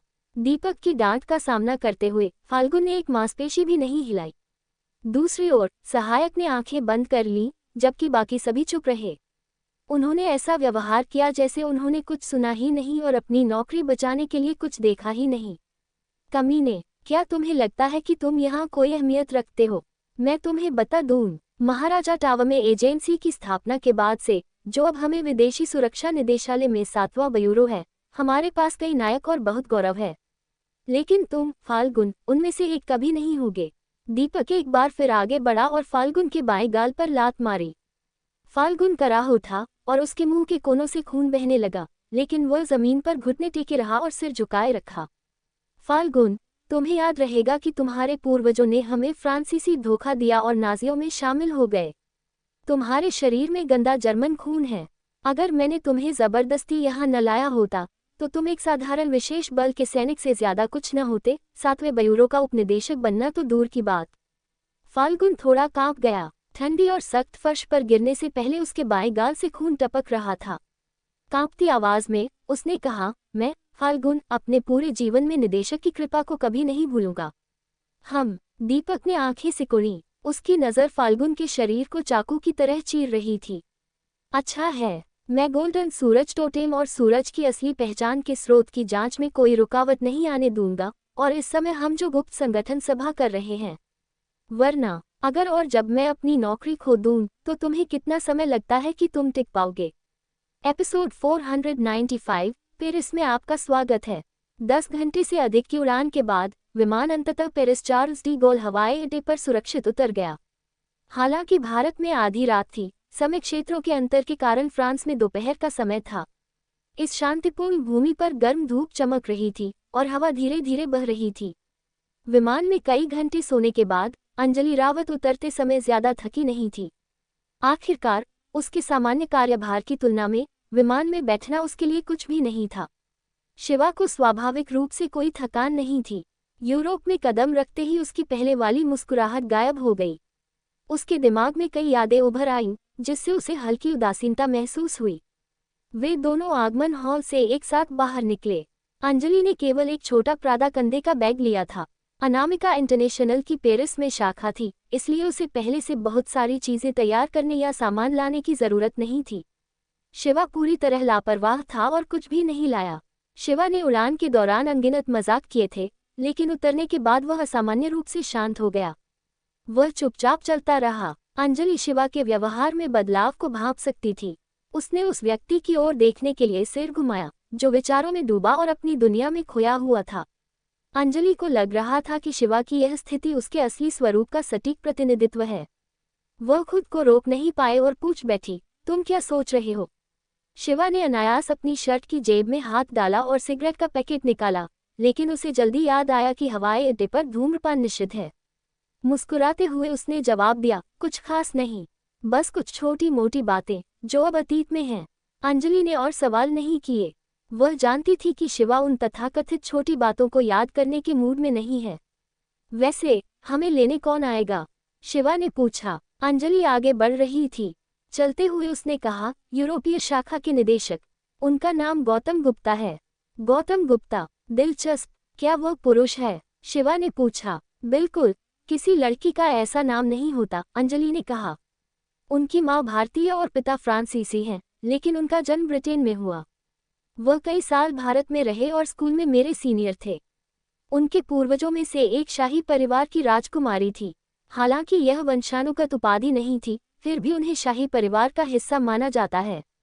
जब दादी जी यहाँ थीं, उन्होंने उन्हें व्यक्तिगत रूप से चुना और सिर्फ 1 साल की ट्रेनिंग के बाद यूरोपीय शाखा का निदेशक नियुक्त किया। सीईओ बनने के बाद मैं उनसे सिर्फ 2 बार मिली हूँ। चूंकि हमारी शाखा संयोग से पेरिस में है, उन्होंने हमें लेने की पेशकश की थी। अंजलि थोड़ी उदास हो गई। हर बार संजय मेहता का जिक्र करने पर वह असहज महसूस करती थी, क्योंकि यह कहा जा सकता है कि उसने उनकी मृत्यु का कारण बनाया था। गौतम गुप्ता संजय मेहता से अलग है। वह व्यापार की दुनिया में बहुत महत्वाकांक्षी या लालची नहीं है। वह एक रोमांस पसंद फ्रांसीसी व्यक्ति की तरह है, जो अपने शाही खून की परवाह करता है। पैसा उसका मुख्य लक्ष्य नहीं है, अंजलि ने कहा। मुस्कुराते हुए शिवा ने पूछा, तुम उनसे सिर्फ 2 बार मिली हो। तुम्हें कैसे पता कि वह वास्तव में कैसा इंसान है? मैं लोगों को जल्दी समझ लेती हूँ, अंजलि ने शांत स्वर में कहा। हालांकि उसने मन ही मन जोड़ा, लेकिन तुम्हें, इस बेशर्म इंसान को, मैं कभी नहीं समझ पाई।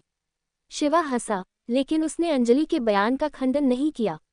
लगभग 15 मिनट चलने के बाद दोनों बाहर निकले। वहां परिवार और दोस्तों को लेने आए लोग हर जगह थे। फिर भी दोनों को जल्दी ही अनामिका इंटरनेशनल लिखा एक साइनबोर्ड दिख गया।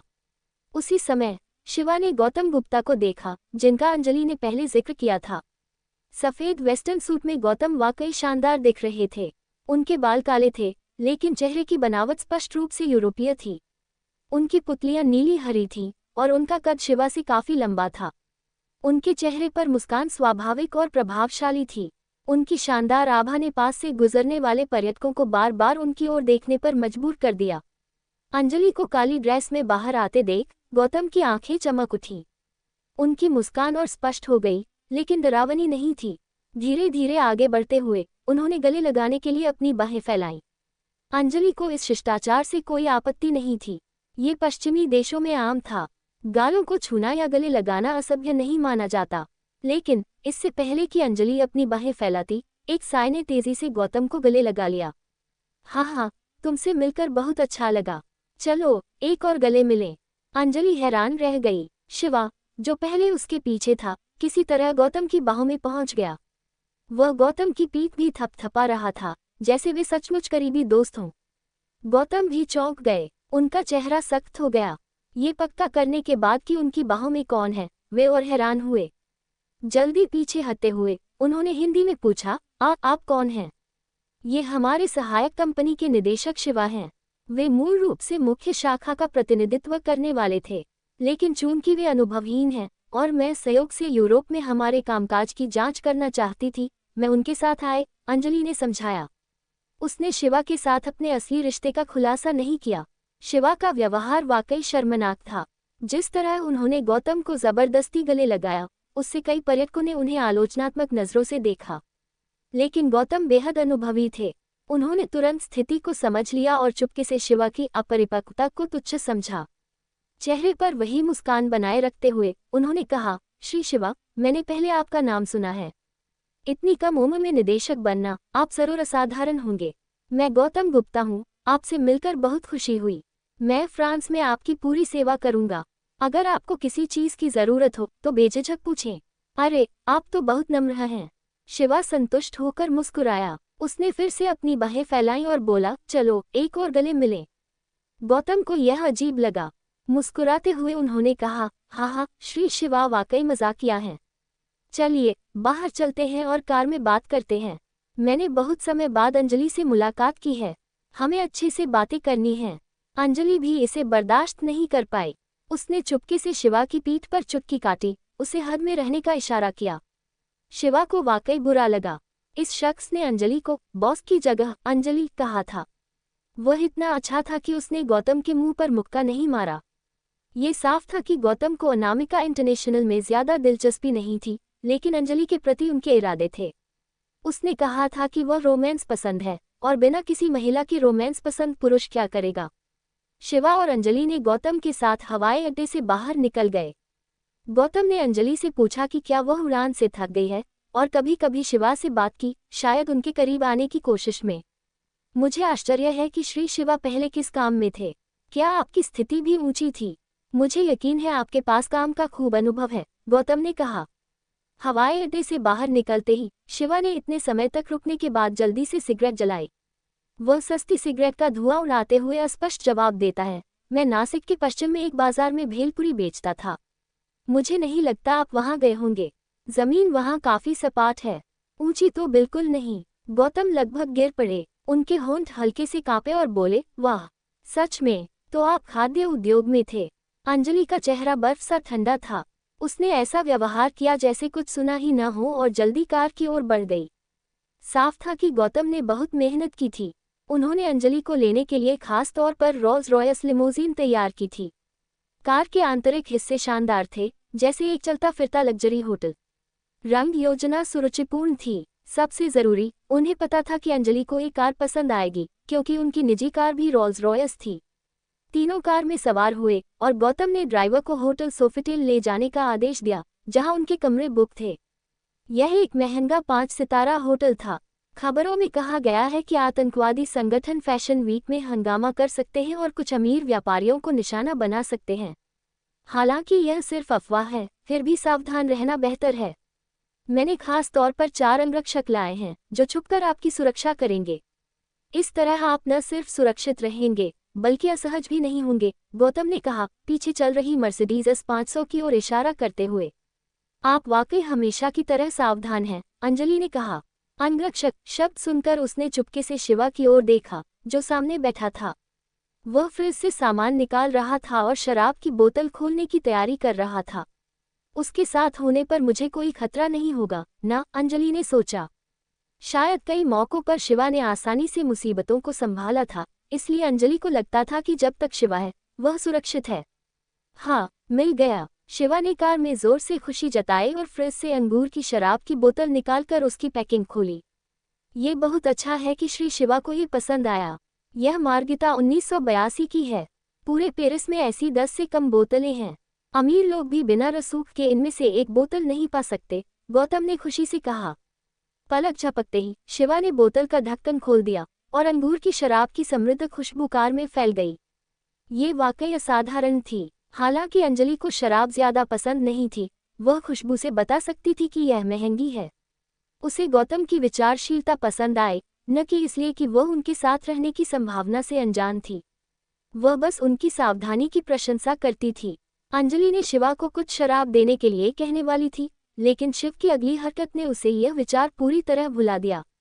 गटक गटक। गौतम की हैरान नजरों में शिव ने बोतल उठाए और मुंह से लगाकर शराब गटकने लगा। अंजलि ने दांत पीस लिए, न कि इसलिए कि उसे शराब की बर्बादी का दुख था, बल्कि इसलिए कि शिवा कितना असभ्य था। गौतम का जबड़ा गिर गया। हजारों यूरो की कीमती शराब को इस बर्बर आदमी ने सोडा की तरह पी लिया। मुझे खेद है, गौतम। शिव हमेशा ऐसा करता है। वह जानबूझकर आपका मजाक नहीं बना रहा। अंजलि को गौतम के लिए बुरा लगा। उन्होंने शराब लाने में कितनी मेहनत और समय लगाया होगा। उनकी जगह कोई भी नाराज होता। गौतम को गहरा गुस्सा आया, लेकिन उन्होंने मुस्कुराते हुए हाथ हिलाया। ऐसा नहीं, जब तक श्री शिवा को पसंद आए। यहाँ 2 और बोतलें हैं। अंजलि, मैं आपके लिए एक और खोलूं? अंजलि ने सिर हिलाया और शिवा की ओर देखा। वह पहले ही शराब का आधा हिस्सा पी चुका था, बेहद संतुष्ट और बेपरवाह दिख रहा था। अरे, माफी मांगता हूँ। मुझे नहीं पता था कि यह इतनी महंगी है। क्यों न मैं आप दोनों के लिए भी डालूं? बांटना तो प्यार है, शिवा ने मुस्कुराते हुए कहा, फिर एक घूंट और लिया। कोई बात नहीं, श्री शिवा इस बोतल का मजा लें, गौतम ने विनम्रता से कहा। क्या तुम हमसे अपनी लार पीने की उम्मीद करते हो? उन्होंने मन में सोचा और दूसरी बोतल उठाई। शिवा ने अपनी जीभ से बोतल के मुंह पर बची गहरी लाल शराब को चाटा। शरारती मुस्कान के साथ उसने कहा, मेरा ख्याल है आपको अभी दूसरी बोतल नहीं खोलनी चाहिए। जरा देखिए, कार कहाँ जा रही है? ऐसा क्यों लग रहा है कि हम होटल सोफिटेल की ओर नहीं जा रहे? एपिसोड 496। क्या आप पहले पेरिस आए हैं? गौतम पहले समझ नहीं पाए, लेकिन जल्दी हंसे। श्री शिवा वाकई मजाकिया हैं। हमारी कंपनी के ड्राइवर लगभग हर दिन पेरिस में मेहमानों को ले जाते हैं। हालांकि मैंने खुद ड्राइवर नहीं चुना, वे सभी जानकार और योग्य हैं। वे गलत दिशा में क्यों जाएंगे? सच में, तो श्री गौतम बाहर जरा देखना चाहेंगे। मुझे क्यों लग रहा है कि हम उल्टी दिशा में जा रहे हैं। शिवा ने शराब की बोतल दूसरे हाथ में पकड़ते हुए दरवाजे पर हल्के से खटखटाया। गौतम को अब गुस्सा आने लगा था। क्या इस शख्स को लगता है मैं बेवकूफ हूँ? मुझे समझ नहीं आता कि यह भेलपुरी वाला अनामिका इंटरनेशनल में निदेशक कैसे बन गया। इसे कितनी किस्मत चाहिए होगी। इस तथ्य को छोड़कर कि हम कंपनी में बराबर ऊंचे पद पर हैं, यह अंजलि के साथ यात्रा कर रहा है। लेकिन मुझे परवाह नहीं कि यह कितना अच्छा अभिनय करता है। निम्न वर्ग हमेशा ऐसा ही रहता है। इसे क्या पता होगा, उन्होंने सोचा। श्री शिवा, माफी चाहता हूँ, लेकिन क्या आप पहले पेरिस आए हैं? क्या आपको पता है कि होटल सोफिटेल कहाँ है? क्या आप हमारे ट्रैफिक सिस्टम को समझते हैं? गौतम ने विनम्रता से पूछा, अपने गुस्से को दबाते हुए।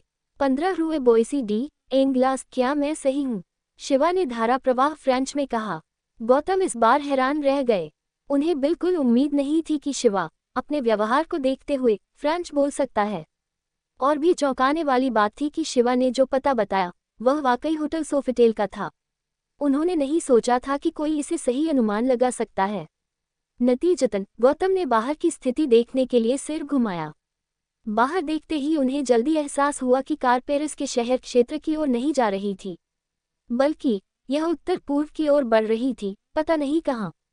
यह क्या हो रहा है? गौतम ने हैरानी में बड़बड़ाया। उन्हें लगा कि उनकी पीठ पसीने से भीग गई है। अंजलि, जो अब तक चुप थी, पेरिस से वाकिफ नहीं थी। फिर भी उसने भी देख लिया कि शिवा सही था। किसी भी कारण से कार होटल की ओर नहीं जा रही थी। चिंतित होकर उसने शिवा की ओर देखा, उम्मीद करते हुए कि वह स्थिति को समझा सकता है। दूसरी ओर शिवा ने कंधे उचकाए, जैसे वह जानता हो कि अंजलि उससे पूछने वाली है। मैं स्थिति के बारे में पूरी तरह साफ हूँ। मुझे पता है कि हम गलत दिशा में जा रहे हैं। हैरान गौतम ने जल्दी से आगे की सीट की ओर रुख किया और एक बटन दबाया, जिससे ड्राइवर से बात हो सके। रोल्स रॉयस लिमोजीन का मध्य भाग मेहमानों के लिए ध्वनिरोधी था, ताकि ड्राइवर उनकी बातचीत न सुन सके। इसलिए ड्राइवर से बात करने का एकमात्र तरीका यह उपकरण था। स्पील, तुम क्या कर रहे हो? तुम गलत रास्ते पर जा रहे हो। सुनाई दे रहा है। गौतम चिल्लाया। चिल्लाना बंद करो, तुम कुछ नहीं बदल पाओगे। क्या तुमने देखा कि मर्सिडीज कब की गायब हो गई? शिवा ने थोड़ी शराब पीते हुए मुस्कुराकर कहा, लगता है किसी ने ड्राइवर और अंगरक्षकों को बदल दिया जब तुम ध्यान नहीं दे रहे थे। ड्राइवर को या तो हटा दिया गया या रिश्वत दी गई। ये बदकिस्मती है कि मैं ड्राइवर को नहीं जानता, वरना मैं उसकी पहचान बताने में मदद करता। गौतम स्तब्ध रह गए। उन्हें उम्मीद नहीं थी कि उनका ड्राइवर बदल दिया जाएगा। पीछे मुड़कर देखने पर पता चला कि उनके अंगरक्षकों की मर्सिडीज वाकई गायब थी। भले ही वह एक असाधारण प्रबंधक थे, इसका मतलब यह नहीं कि उन्होंने पहले ऐसी स्थिति का सामना किया था। उन्हें जल्दी एहसास हुआ कि उन तीनों का अपहरण कर लिया गया है। ऐसा क्यों हो रहा है? नहीं, मुझे पुलिस को फोन करना होगा। गौतम ने जल्दी से अपना फोन निकाला, लेकिन उनके फोन में कोई सिग्नल नहीं था। सपने देखना बंद करो, कार में सिग्नल जैमर जरूर होगा। फोन काम नहीं करेंगे, शिवा ने हंसते हुए कहा। वे इतने बेवकूफ नहीं हैं। उन्हें पता होगा कि तुम फोन का इस्तेमाल कर सकते हो। गौतम के पैर नर्म पड़ गए। वह अपनी सीट पर लौट आए। समझ नहीं आ रहा था कि अब क्या करें। हाय, कितनी बदकिस्मती। श्री गौतम, आप तो मनहूस निकले। आपने अभी हमें बताया कि पेरिस सुरक्षित नहीं है। उड़ान के तुरंत बाद हमारा अपहरण क्यों हो गया? शिवा ने पूछा। छी छी, अब तो हमें ये भी नहीं पता कि हम कहाँ जा रहे हैं। क्या हमें पहले ही दिन पीड़ित होना पड़ेगा? अब मजाक बंद करो, जल्दी कोई उपाय सोचो, अंजलि ने कहा। वह घबराई नहीं थी। शायद शिवा के बेपरवाह व्यवहार के कारण उसे लगा कि डरने की कोई बात नहीं। फिर भी उसने शिवा को याद दिलाया, क्योंकि वह गौतम को डरा रहा था। गौतम ने ताली बजाई। उन्हें नहीं पता था कि अंजलि इतनी शांत क्यों थी, लेकिन उन्हें उम्मीद थी कि शिवा के पास कोई हुनर होगा जो उन्हें इस मुसीबत से निकाल सके। शिवा वाकई आराम से था और उसने पहले फ्रेंच बोलकर उन्हें चौंका दिया था। श्री शिवा, आप इतने शांत हैं, तो आपके पास कोई योजना होगी ना? मेरी सुरक्षा जरूरी नहीं, लेकिन अंजलि अनामिका इंटरनेशनल की रीढ़ है। उनके बिना कंपनी ढह जाएगी और वह एक महिला हैं। उनके साथ कुछ बुरा नहीं होना चाहिए, गौतम ने डरते हुए भी शिवा से ईमानदारी से कहा। शिवा थोड़ा गंभीर हुआ। वह सोच में पड़ गया। थोड़ा विचार करने के बाद उसने सिगरेट निकाली, जलाई और गहरा कश लिया। न तो अंजलि ने और न ही गौतम ने शिवा को कार में धूम्रपान करने से रोका। वे बस उसे देख रहे थे, उम्मीद करते हुए कि वह कोई उपाय सुझाएगा। शिवा ने धुआं छोड़ा, जिससे कार भर गई। अंजलि ने हल्का सा मुंह बनाया और खांसी। कोई रास्ता तो होगा। शिवा ने जटिल भावों के साथ बाहर देखा। थोड़ा रुककर उसने कहा, लेकिन मैंने अभी तक कोई उपाय नहीं सोचा। गौतम ने अनायास अपना मुंह खोल लिया, जैसे वह स्तब्ध हो गया हो। कार में सन्नाटा छा गया, जैसे वहां कोई हो ही न। लगभग 30 सेकंड बाद अंजलि की आवाज कार में गूंज उठी। शिवा, तू जा भाड़ में। उसके लिए इस तरह नियंत्रण खोना दुर्लभ था। रोल्स रॉयस लिमोजीन हाईवे पर सरपट दौड़ रही थी, उन्हें भागने का कोई मौका नहीं दे रही थी।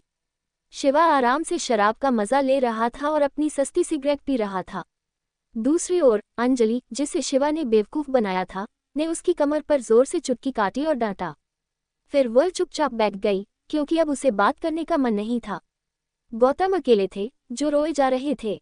वह इस संकट में शाही आचरण बनाए रखने में नाकाम रहे। अनजाने में रात हो गई और कार कई हाईवे पार कर चुकी थी। आकाश में तारे दिख रहे थे। उन्होंने रास्ते में स्ट्रीट लाइटें और विज्ञापन बोर्ड देखे। साफ था कि वे पेरिस के शहर क्षेत्र से बहुत दूर निकल आए थे। गौतम मूल रूप से अंजलि और शिवा को लेने आए थे। उन्होंने नीलम बादल होटल में शानदार डिनर की व्यवस्था भी की थी, लेकिन किसी कारण से उनका अपहरण हो गया और उन्हें किसी अज्ञात स्थान पर ले जाया जा रहा था। हाल की अफवाहों को याद करते हुए उन्हें लगा कि उनका अंत अच्छा नहीं होगा। मानसिक दबाव के बाद गौतम बेहोश हो गए। उनकी हालत देखकर लग रहा था कि वे जल्दी नहीं जागेंगे। जब गौतम बेहोश हो गए, शिवा ने सिर हिलाया। छी छी, यह इतना मजबूत दिखता था, मुझे उससे ऐसी उम्मीद नहीं थी। अंजलि ने आरामदायक सीट पर अपने घुटनों को गले लगाया। वह कभी कभी सामने बैठे शिवा को देखती थी। वह अभी भी धूम्रपान और शराब पी रहा था। उसने अब तक शराब की 4 बोतलें खत्म कर दी थीं। सौभाग्य से कार में एक साधारण शौचालय था, वरना उसे अपने मूत्र का क्या करना पड़ता।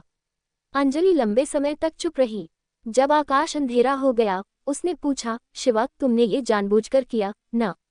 हाँ, शिवा उलझन में था। मुझे पता है कि तुम्हारे पास भागने का तरीका था, लेकिन तुमने नहीं चुना, सही ना? अंजलि ने आत्मविश्वास से पूछा। शिवा ने मुस्कान दिखाए। तुम वाकई मेरी पत्नी हो। ये प्रभावशाली है कि तुमने समझ लिया। मैं उनका मकसद जानना चाहता हूँ और वे हमें कहाँ ले जा रहे हैं। यह अनुमान लगाना मुश्किल नहीं था। तुमने कभी गंभीरता से व्यवहार नहीं किया। तुम हमेशा ऐसा दिखाते हो जैसे तुम बोर हो रहे हो, लेकिन आखिर में तुम ही असली दबंग हो। तुमने मुझे इतनी बार बेवकूफ़ बनाया है कि मुझे इसकी आदत हो गई। यह कोई आश्चर्य की बात नहीं, अंजलि ने होंठ सिकोड़ते हुए कहा। वह अभी एक मासूम लड़की जैसी लग रही थी, शायद इसलिए कि वह काम नहीं कर रही थी। नाराज़गी से उसने कहा, तुम बेहतर होगा कोई मुसीबत न खड़ी करो। अगर कुछ ऐसा हुआ जिससे मेरे काम में देरी हुई तो तुम पक्का मरे। शिवा ने सिगरेट मुंह में दबाए हुए हाथ हिलाया। मुस्कुराते हुए उसने कहा, चिंता मत करो, चिंता मत करो। हमारी सुहागरात अभी बाकी है। मैं उससे पहले मरना नहीं चाहता। तू। अंजलि गुस्से में थी, फिर भी शर्मा गई। उसके सुंदर गाल तुरंत लाल हो गए। उसने गौतम की ओर देखा, ये सुनिश्चित करने के लिए कि वह अभी जागा नहीं है, फिर थोड़ी राहत महसूस की। फिर भी उसने शिवा को गुस्से से घूरा। आखिरकार कुछ उबड़-खाबड़ सड़कों से गुजरने के बाद कार अंधेरे में रुक गई। गौतम को झटके से होश आया। जागते ही वह थोड़ा आश्वस्त दिखे जब उन्होंने देखा कि शिवा और अंजलि अभी भी कार में हैं। लेकिन जल्दी ही वह डर से कांपने लगे जब उन्हें एहसास हुआ कि आसपास का माहौल पूरी तरह अंधेरा है। हम कहाँ हैं? गौतम ने अनायास पूछा। अंजलि ने उन्हें असहाय नजरों से देखा। हालांकि उसे उम्मीद नहीं थी कि गौतम कोई हैरान करने वाला करतब दिखाएगा, लेकिन यह शाही परिवार का युवा मास्टर वाकई निराशाजनक था। मुश्किल का सामना करते ही उसने अपना शानदार व्यवहार खो दिया। मेरा ख्याल है उन्होंने जानबूझकर अजीब रास्ते चुने। रास्ते में न तो ज्यादा स्ट्रीट लाइटें थीं, न ही सड़क के संकेत दिखे। हमारे पास अब कोई सुराग नहीं है, अंजलि ने दयापूर्वक जवाब दिया। गौतम और डर गए। हमारा कत्ल तो नहीं होगा ना? नहीं, अगर उनका यही मकसद होता तो हम अब तक मर चुके होते, अंजलि ने समझाया। जरूरी नहीं, शिवा, जो चुप था, बोला और हंसा। हो सकता है वे हमारे सारे पैसे ब्लैकमेल करने के बाद हमारे शरीर को ठिकाने लगाना चाहते हों। क्या? गौतम डर से चीख पड़े। अंजलि ने शिवा को देखा और बोली, उसे डराना बंद करो। हर कोई तुम जितना बहादुर नहीं होता। तुम कभी गंभीर नहीं होते, चाहे कोई भी स्थिति हो। इस समय रोल्स रॉयस का दरवाजा बाहर से खुला। अंधेरे में 2 टॉर्च चली, जिनसे 2 अंधा करने वाली किरणें निकलीं।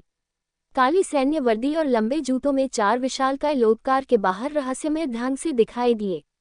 वे स्वचालित राइफलों से लैस थे, जो हल्की चमक दे रही थी, और उनकी हिंसक आभा डरावनी थी।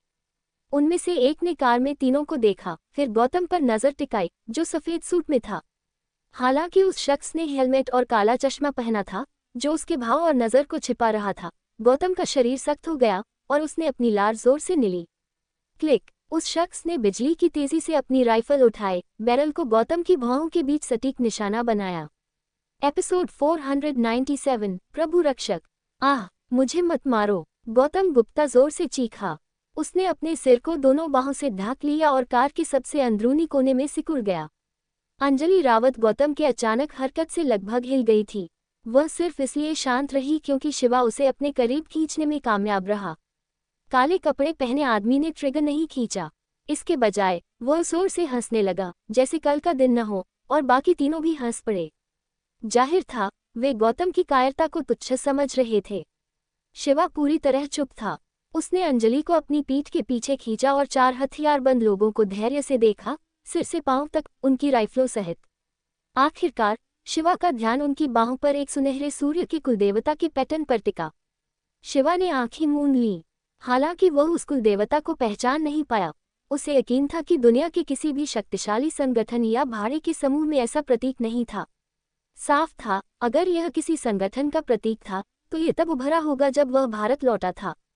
सूर्य। शिवा ने उस आदमी के पीछे देखा, फिर अपनी आस्तीन पर कुलदेवता की ओर नजर डाली। उसके मुंह का कोना हल्का सा मुड़ा, जैसे उसे इसमें मजा आ रहा हो। चारों ने लंबे समय तक हंसने के बाद एक दूसरे को सिर हिलाया और गौतम को, जो कार के कोने में छिपा था, बाहर खींच लिया। गौतम को पूरे शरीर में दर्द महसूस हुआ। वह इतना डर गया था कि घसीटे जाते समय बेहोश सा लग रहा था। शिवा ने दोनों बाहें उठाईं और डरे हुए भाव बनाए। फ्रेंच में बोला, मैं खुद चलूंगा, मैं खुद चलूंगा। काले कपड़ों वाले चारों ने कुछ नहीं कहा। चूंकि शिवा आज्ञाकारी ढंग से बाहर निकला, उन्होंने खुद कार्रवाई करने की जहमत नहीं उठाई। उन्होंने अंजलि को बाहर निकालने के लिए अपनी राइफलें लहराईं। हालांकि अंजलि को अंदाजा था कि शिवा ने आगे क्या योजना बनाई है, वह दिल से डर गई थी। वह एक महिला थी, चाहे वह कितनी भी शांत क्यों न हो। ये प्रभावशाली था कि वह जोर से नहीं रोई, ये जानते हुए कि उसका अपहरण हो गया है। दिमाग में और कुछ न होने के कारण जब उसने देखा कि शिवा कार से बाहर निकला, उसने जल्दी से उसका अनुसरण किया। 4 हथियारबंद लोगों की निगरानी में शिवा और बाकी धीरे धीरे एक गहरी गुफा की ओर बढ़े। प्रवेश द्वार पर पहुंचने से पहले स्टील का विशाल दरवाजा खुला खींचा गया। बिना चेतावनी चारों ने उन्हें अंदर धकेल दिया। धड़ाम। कैदियों को अंदर करने के बाद उन्होंने दरवाजा फिर से बंद कर दिया। अंधेरे में ठंडी हवा उनके कॉलम में घुस गई। फर्श सख्त और ठंडा था, जिसमें से तीखी फफूंदी की गंध आ रही थी। यह एक गोदाम है, एक करिश्माई पुरुष की आवाज जगह के दूसरे छोर से गूंजी। आह! गौतम फिर से चौंक गया। वह पीछे की ओर लखड़ाया और गलती से स्टील के दरवाजे पर सिर टकराने से पहले दर्द में चिल्लाया।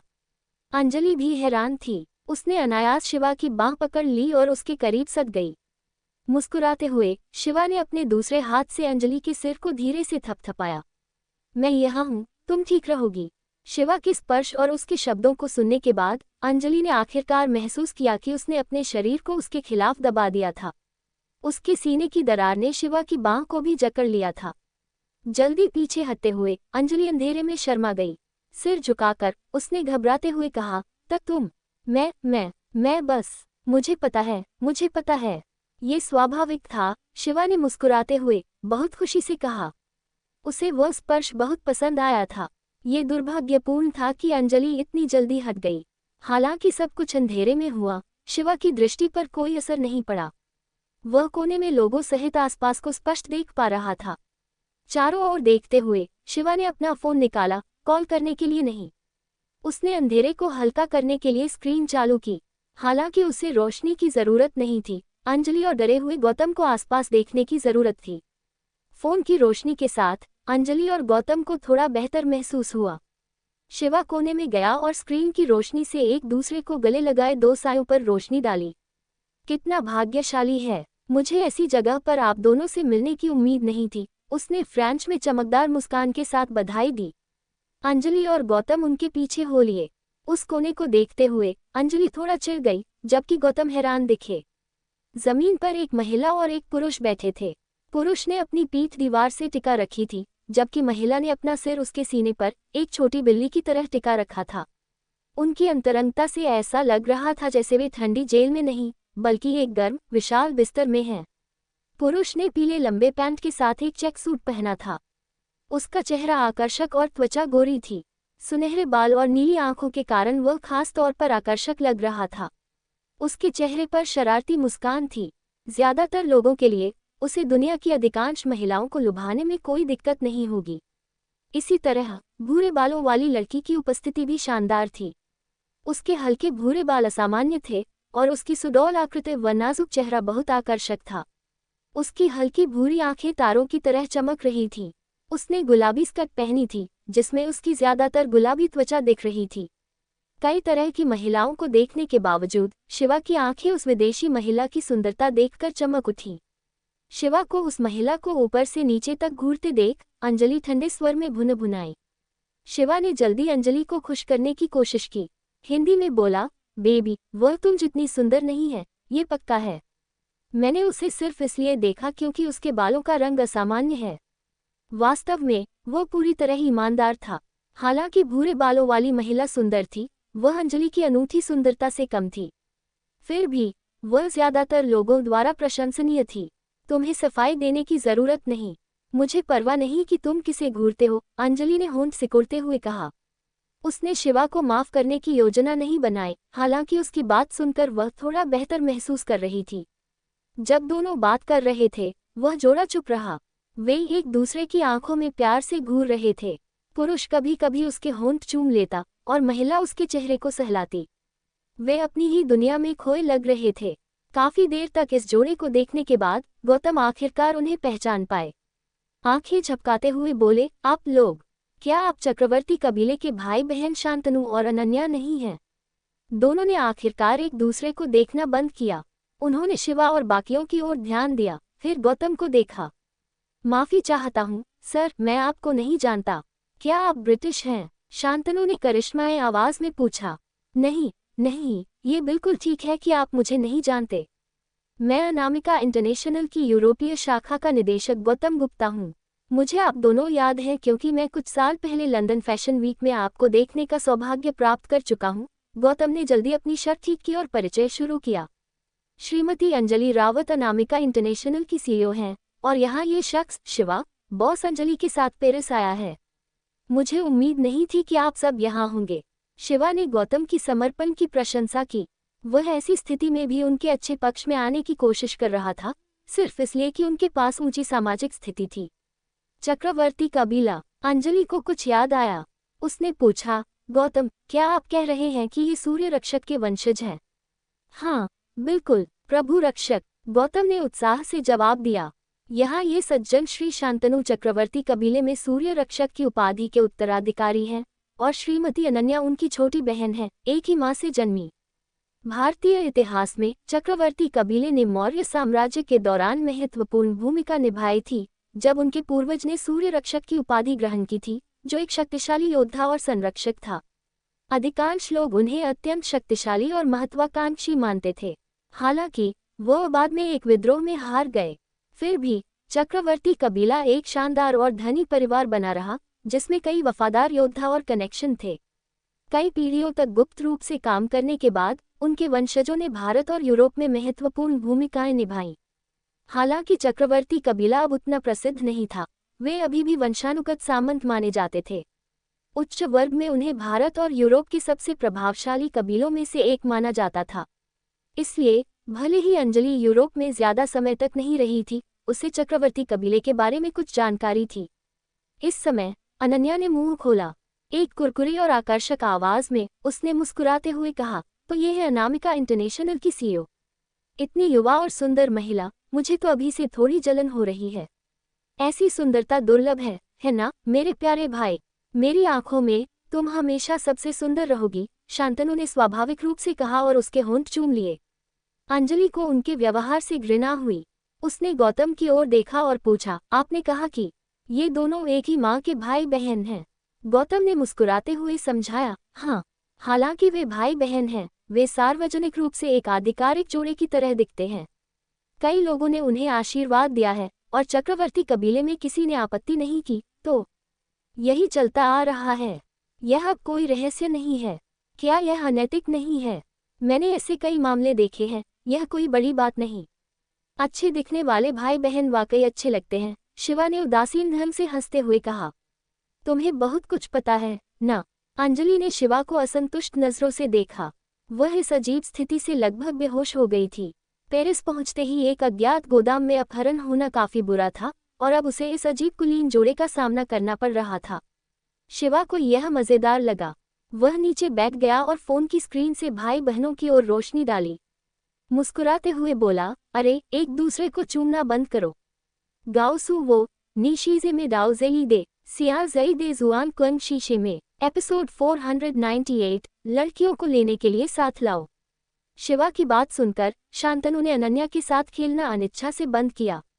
अपनी बैठने की स्थिति को धीरे से समायोजित करते हुए उसने चारों ओर इशारा किया और बोला, जैसा कि आप देख सकते हैं, हम एक गोदाम में बंद हैं, पता नहीं कहाँ। मुझे पता है कि यह गोदाम है क्योंकि हमें दोपहर में अपहरण किया गया था जब हम होटल से बाहर गए थे। यात्रा के दौरान मेरी आंखें ढकी थीं, लेकिन मैं आसपास झांकने में कामयाब रहा। यहाँ इंटरनेट और सेल कनेक्शन जाम है। मदद के लिए कॉल करने का कोई तरीका नहीं है। ... ओह हाँ, यहाँ कुछ और कमरे भी होने चाहिए। हमने पहले किसी और के बचाव के लिए चीखने की आवाज़ सुनी थी। मेरा मानना है कि यहाँ कई लोग बंद हैं। क्या अफवाह सच हो सकती है? क्या वाकई कोई आतंकवादी संगठन है जो अमीरों का अपहरण कर रहा है? गौतम ने कड़वाहट से पूछा। कौन जानता है? शांतनु वाकई आराम से था। अनन्या को देखते हुए, जो उसकी बाहों में थी, उसने कहा, हम पेरिस फैशन वीक में हिस्सा लेने आए थे। हमें नहीं पता था कि ऐसा होगा, लेकिन जो भी हो, मुझे बुरा नहीं लगता जब तक मैं अनन्या के साथ हूँ। अंजलि, जो भाई बहनों की फ्रेंच बातचीत बर्दाश्त नहीं कर सकी, बोली, क्या आप लोग हिंदी में बात कर सकते हैं? मैं अकेली हूँ जो फ्रेंच नहीं समझती। ओह माफ़ी बॉस अंजलि। हम अगली बार सावधान रहेंगे। शांतनु ने ब्रिटिश लहजे वाली हिंदी में विनम्रता से माफी मांगी।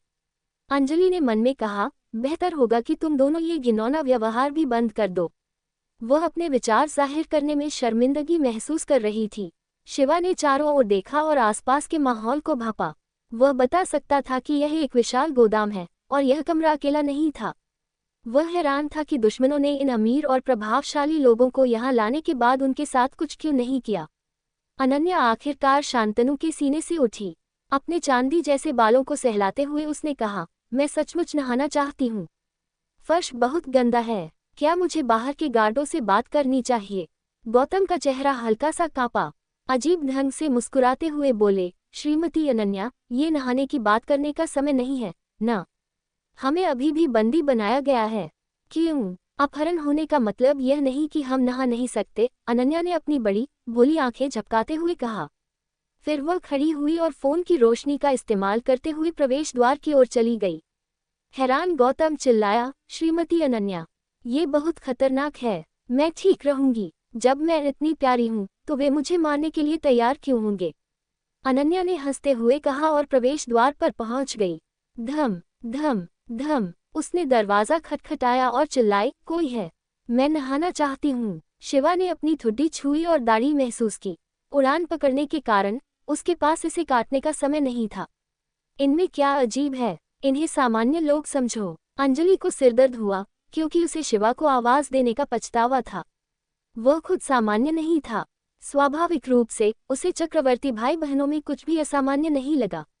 उसने सोचा कि अनन्या की चीख बेकार जाएगी, लेकिन गोदाम के दरवाजे के पास कदमों की आवाज सुनाई दी। धम स्टील का बड़ा दरवाजा खुला और पहले वाला काले कपड़ों में हथियारबंद आदमी दिखा। हम सिर्फ खाना और पानी देते हैं, कोई और सुविधा नहीं। कृपया वापस जाओ। वे आश्चर्यजनक रूप से मानवीय हैं, अंजलि ने ठंडे स्वर में कहा। अनन्या रुकने वाली नहीं थी। आदमी को लुभाने की कोशिश करते हुए बोली, अरे आप ऐसा कैसे कर सकते हैं? क्या यहाँ वॉशरूम नहीं है? ये जगह इतनी नम और गंदी है। मैं नहाना चाहती हूँ और वॉशरूम इस्तेमाल करना चाहती हूँ। आप एक युवा सुंदर महिला से ऐसा अपमान सहने की उम्मीद नहीं कर सकते। बोलते समय अनन्या ने एक पैर उठाया और शरीर को घुमाया जैसे कोई उत्साही बच्चा। हाँ, शांतनु, तुम्हारी बहन नहीं, तुम्हारी महिला वाकई प्यारी है, शिवा ने अनन्या को देखते हुए हंसते हुए कहा। शांतनु की आंखें चमकी, जैसे प्यार से भरी हों। उसने पूछा, आपको भी ऐसा लगता है? श्री शिवा, आप सही हैं। मेरी अनन्या हमेशा सबसे प्यारी महिला रही है। अंजलि को उनकी बातों से गहरी घृणा हुई। उसने शिवा को गुस्से से देखा और सोचा, यह अभी भी इन पागल भाई बहनों से बात करने के मूड में कैसे है। बाहर का गार्ड थोड़ा हैरान था। वह समझ नहीं पाया कि एक बंदी डरने के बजाय ऐसा क्यों कर रही थी, लेकिन वह उसकी बात नहीं मानने वाला था। वह चिल्लाया, अंदर जाओ। अगर तुमने और शोर किया तो मैं गोली मार दूंगा। आह! अनन्या ने राइफल को अपनी ओर ताकते देखा। आप एक महिला से ऐसा व्यवहार कैसे कर सकते हैं? मेरे साथ चालाकी मत करो। जरूरत पड़ी तो मैं ट्रिगर खींच दूंगा। गार्ड चिढ़ गया। अनन्या ने होंठ सिकुड़े और असंतुष्ट होकर मुड़ी। उसने कहा, प्रिय, वे मुझे नहाने नहीं दे रहे। मैं क्या करूं? शांतनु ने गंभीरता से सोचा, फिर सिर हिलाया। प्रिय, मुझे कोई अंदाजा नहीं। क्या श्री शिवा या श्रीमती अंजलि के पास कोई विचार है? मेरी अनन्या को वाकई नहाने की जरूरत है। वह एक दिन से ज्यादा बिना नहाए नहीं रह सकती। मुझे कोशिश करने दो। शिवा ने हाथ उठाकर खुद को पेश किया। गार्ड को गोदाम की बातचीत की परवाह नहीं थी। अनन्या को वापस भेजने के बाद वह दरवाजा बंद करने वाला था, लेकिन इससे पहले शिवा वहां पहुंच गया जब दरवाजा आधा बंद था। जल्दी मत करो, हम कोई समझौता कर सकते हैं। उसे बाहर जाने दो, ठीक है? शिवा ने मुस्कुराते हुए कहा। क्या तुम मरना चाहते हो? गार्ड ने गुस्से में पूछा। शिवा के इस तरह गार्ड को चुनौती देने से अंजलि बहुत घबरा गई। हालांकि उसे उसकी क्षमता पर कुछ हद तक भरोसा था। उसे लगा कि उसे रोकना जरूरी है, लेकिन जब वह आगे बढ़ी, गौतम ने उसका हाथ पकड़ लिया। अंजलि, मत जाओ, ये बहुत खतरनाक है, गौतम ने जल्दी चिल्लाया। अंजलि ने उसे नजरअंदाज किया और गौतम का हाथ जबरदस्ती छुड़ाया, लेकिन प्रवेश द्वार तक पहुंचने से पहले स्टील का दरवाजा धड़ाम से बंद हो गया। जब अंजलि ने वहां देखा तो उसे एहसास हुआ कि शिवा किसी तरह गार्ड के साथ बाहर निकल गया था और गोदाम फिर से अंधेरे में डूब गया। शिवा, अंजलि चिल्लाई, लेकिन कोई जवाब नहीं मिला। धम धम धम धम। अचानक गोदाम में गोलियों की आवाज गूंजी। जल्द ही सब शांत हो गया। स्थिति के अचानक बदलाव ने अंजलि को स्तब्ध कर दिया। दरवाजे की ओर देखते हुए उसने खुद को तसल्ली दी, वह ठीक होगा, वह ठीक होगा। लेकिन किसी कारण से शिवा की क्षमता पर अत्यधिक भरोसे के बावजूद अंजलि की आंखें छलक आईं। उसका शरीर अनायास कांपने लगा और उसके पैर जैसे जमीन पर गिरने वाले हों। नीक निदेशक शिवा का क्या वह गौतम किसी और संभावना के बारे में नहीं सोच पाया। उसके लिए भले ही स्टील का दरवाजा बंद था, वह शिवा के शरीर को गोलियों से छलनी होने की कल्पना कर सकता था। शांतनु ने चुपके से अपना फोन निकाला था। उसकी रोशनी का सहारा लेते हुए वह अनन्या को प्रवेश द्वार की ओर ले गया, इतनी धीमी चाल से जैसे रविवार की सैर कर रहा हो। उसने दरवाजा खोलने के इरादे से बांह बढ़ाई। नहीं, गौतम शांतनु को रोकने के लिए दरवाजे की ओर लपका। पसीने से भरे माथे के साथ बोला, श्री शांतनु, कृपया लापरवाह मत बनो। निदेशक शिवा को पहले ही नुकसान हो चुका है। हमें वही गलती नहीं दोहरानी चाहिए। जब तक हम जिंदा हैं, हमारे पास यहाँ से भागने का मौका होगा। गौतम के बोलने से पहले शिवा की आलसी आवाज फिर गूंजी, अरे अरे छोटू गौतम, मैं कब मरा? मेरे न होने पर लोगों को कोसना नहीं चाहिए। गौतम जोर से पलटा और स्टील का दरवाजा संयोग से खुल गया। शिवा को अंधेरे में अपनी सिगरेट जलाते देखा गया, जिससे सिगरेट का सिरा रात की चमक में लाल दिख रहा था। शिवा के हाथ में गार्ड की स्वचालित राइफल थी और गार्ड जमीन पर बिना हिले पड़ा था, जिसके सिर पर शिवा का पैर था। साफ था, वह अब जिंदा नहीं था। तब तुमने ये कैसे किया? गौतम ने शिवा को देखते हुए हकलाया। उसका दिमाग अब काम नहीं कर रहा था। लेकिन अनन्या ने तालियां बजानी शुरू की। मुस्कुराते हुए बोली, श्री शिवा कमाल के हैं। लगता है हम होटल लौट सकते हैं और नहा सकते हैं, लेकिन क्या आप बाकी लोगों का सामना कर सकते हैं? अरे, यह कोई बड़ी बात नहीं। मैंने बस 1-2 राउंड फायर किए। गार्ड की बंदूक उल्टी दिशा में थी। ट्रिगर खींचना ही था, शिवा ने कहा। ये कैसे मुमकिन है? शिवा की बात सुनकर गौतम का सिर पसीने से भर गया, लेकिन वह आश्वस्त था। उसे नहीं लगा था कि शिवा एक अपहरणकर्ता को हरा सकता है। खुश होकर शिवा ने सिर खुजाया और बोला, यह मुमकिन क्यों नहीं हो सकता? मैं तुम्हें फिर से दिखाता हूँ। शिवा ने फिर से राइफल उठाए और पलटा। धम धम धम। अंधेरे की ओर निशाना साधते हुए उसने कई शॉट्स चलाए, सिगरेट का धुआं उड़ाते हुए, जैसे कोई सच्चा गुंडा, जिससे गौतम की आंखें घूम गईं। हाँ, छोटू गौतम, देखा, क्या मैंने कई बार फायर नहीं किया?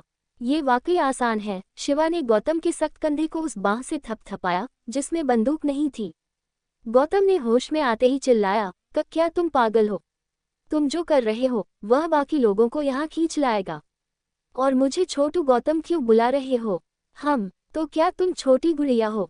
छोटी गुड़िया, हम, ये ठीक लगता है, शिवा ने खुशी से कहा।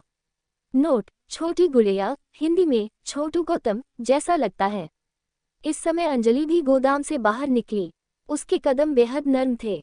शिवा के सामने खड़े होकर वह चुपचाप उसे घूरने लगी। मंद रोशनी में अंजलि का चेहरा ठंडा था और उसकी चमकती आंखें पानी से भरी थीं। बेबी अंजलि, तुम क्यों?